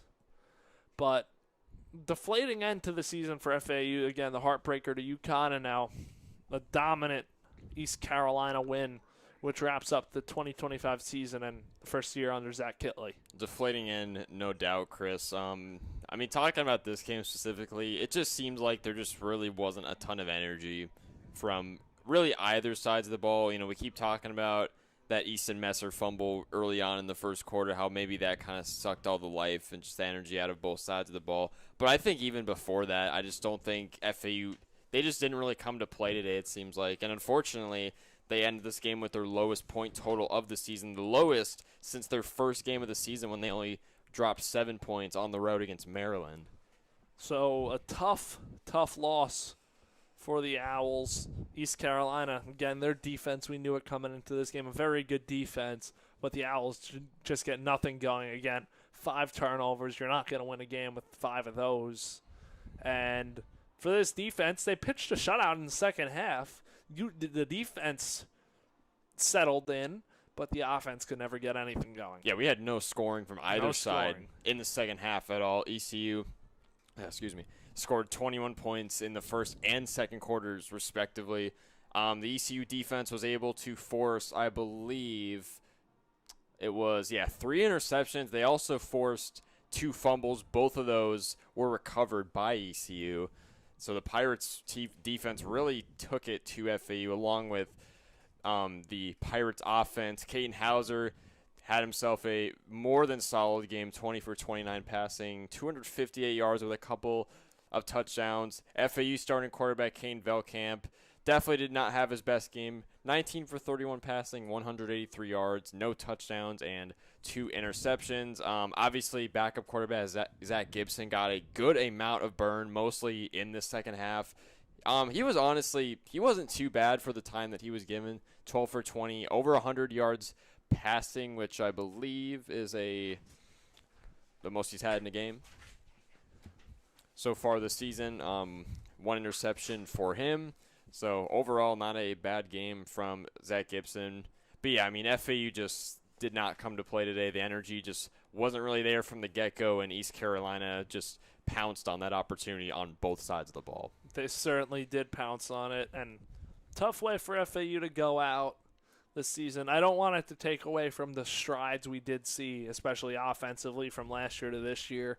It was a big improvement on the offensive side of the ball. Defense still has a lot of work to go as we head into this offseason and the twists and turns of the college football offseason, which is wacky with this transfer portal. But that's what the Owls will head to, the season ending here in Boca Raton. A 4-8 season for the Owls, 3-5 in conference under Coach Zach Kitley in his first season. Like me and Nathan have both said, we voiced our opinions on this team, and we do think that the Owls are headed in the right direction. And in a time like now, it's tough to say that after they just lost 42-3, but I think we can both agree that we're pretty confident that this team will be heading into the right direction.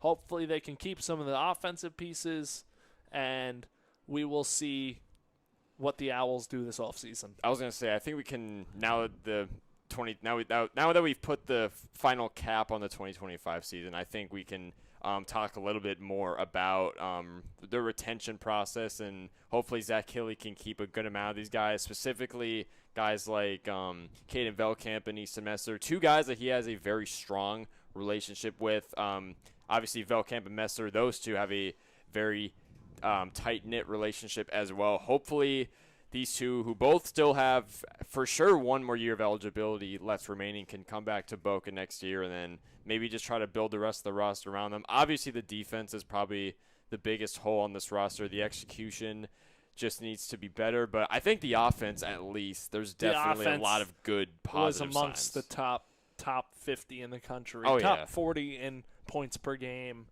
So a great offense for the better part of all season long. I know today doesn't show that, but really was a great, much improved offense from last season. No doubt. Like Easton Messer especially, I mean, he was easily FAU's best receiver. Not even coming into the season, going into this game as well. Like, at least going into this game, he led the nation in yards with about 8.5 receptions in game. And then he also totaled 94 receptions going into this game on the season, which is the second most in FAU program history. So, I mean, guys like that, and then along with having Caden Velkamp as your quarterback, I think you started with those 2. If you put some nice pieces around them, this offense can really become much more explosive. The core could very well be there for next year. Again, speaking to their retention, if they are able to retain those guys on offense. I'm interested to see, because obviously we can also attribute the running game to that as well. If you can get the running game involved more as well, I'm interested to see what this running back group is going to look like for next year. Xavier Terrell, he didn't really play at all the second half of the year. He was out with an undisclosed injury. We didn't really get to see him. Caden Shields-Dutton really showed his prowess. He really showed out, had himself I would say a career year, especially in the second half of the season in a much larger role. In this game, we got to see some other guys like Joshua Harriet, true freshman, another true freshman like Ethan Irvin. He's gotten some opportunities. And then Jamari Sands, of course, who at least going into this year was probably seen as the go-to guy at the running back spot.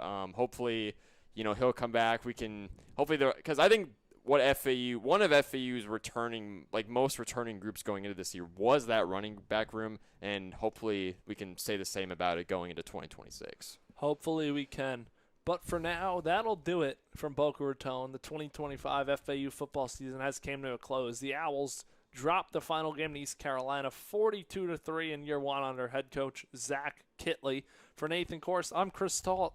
Stay tuned for tomorrow as we have some very good college basketball between St. Bonaventure and Florida Atlantic men's basketball. That one tips at 3:30 right here on FAUL Radio. We will be there for that one, so you don't want to miss it. We will see you tomorrow on FAU.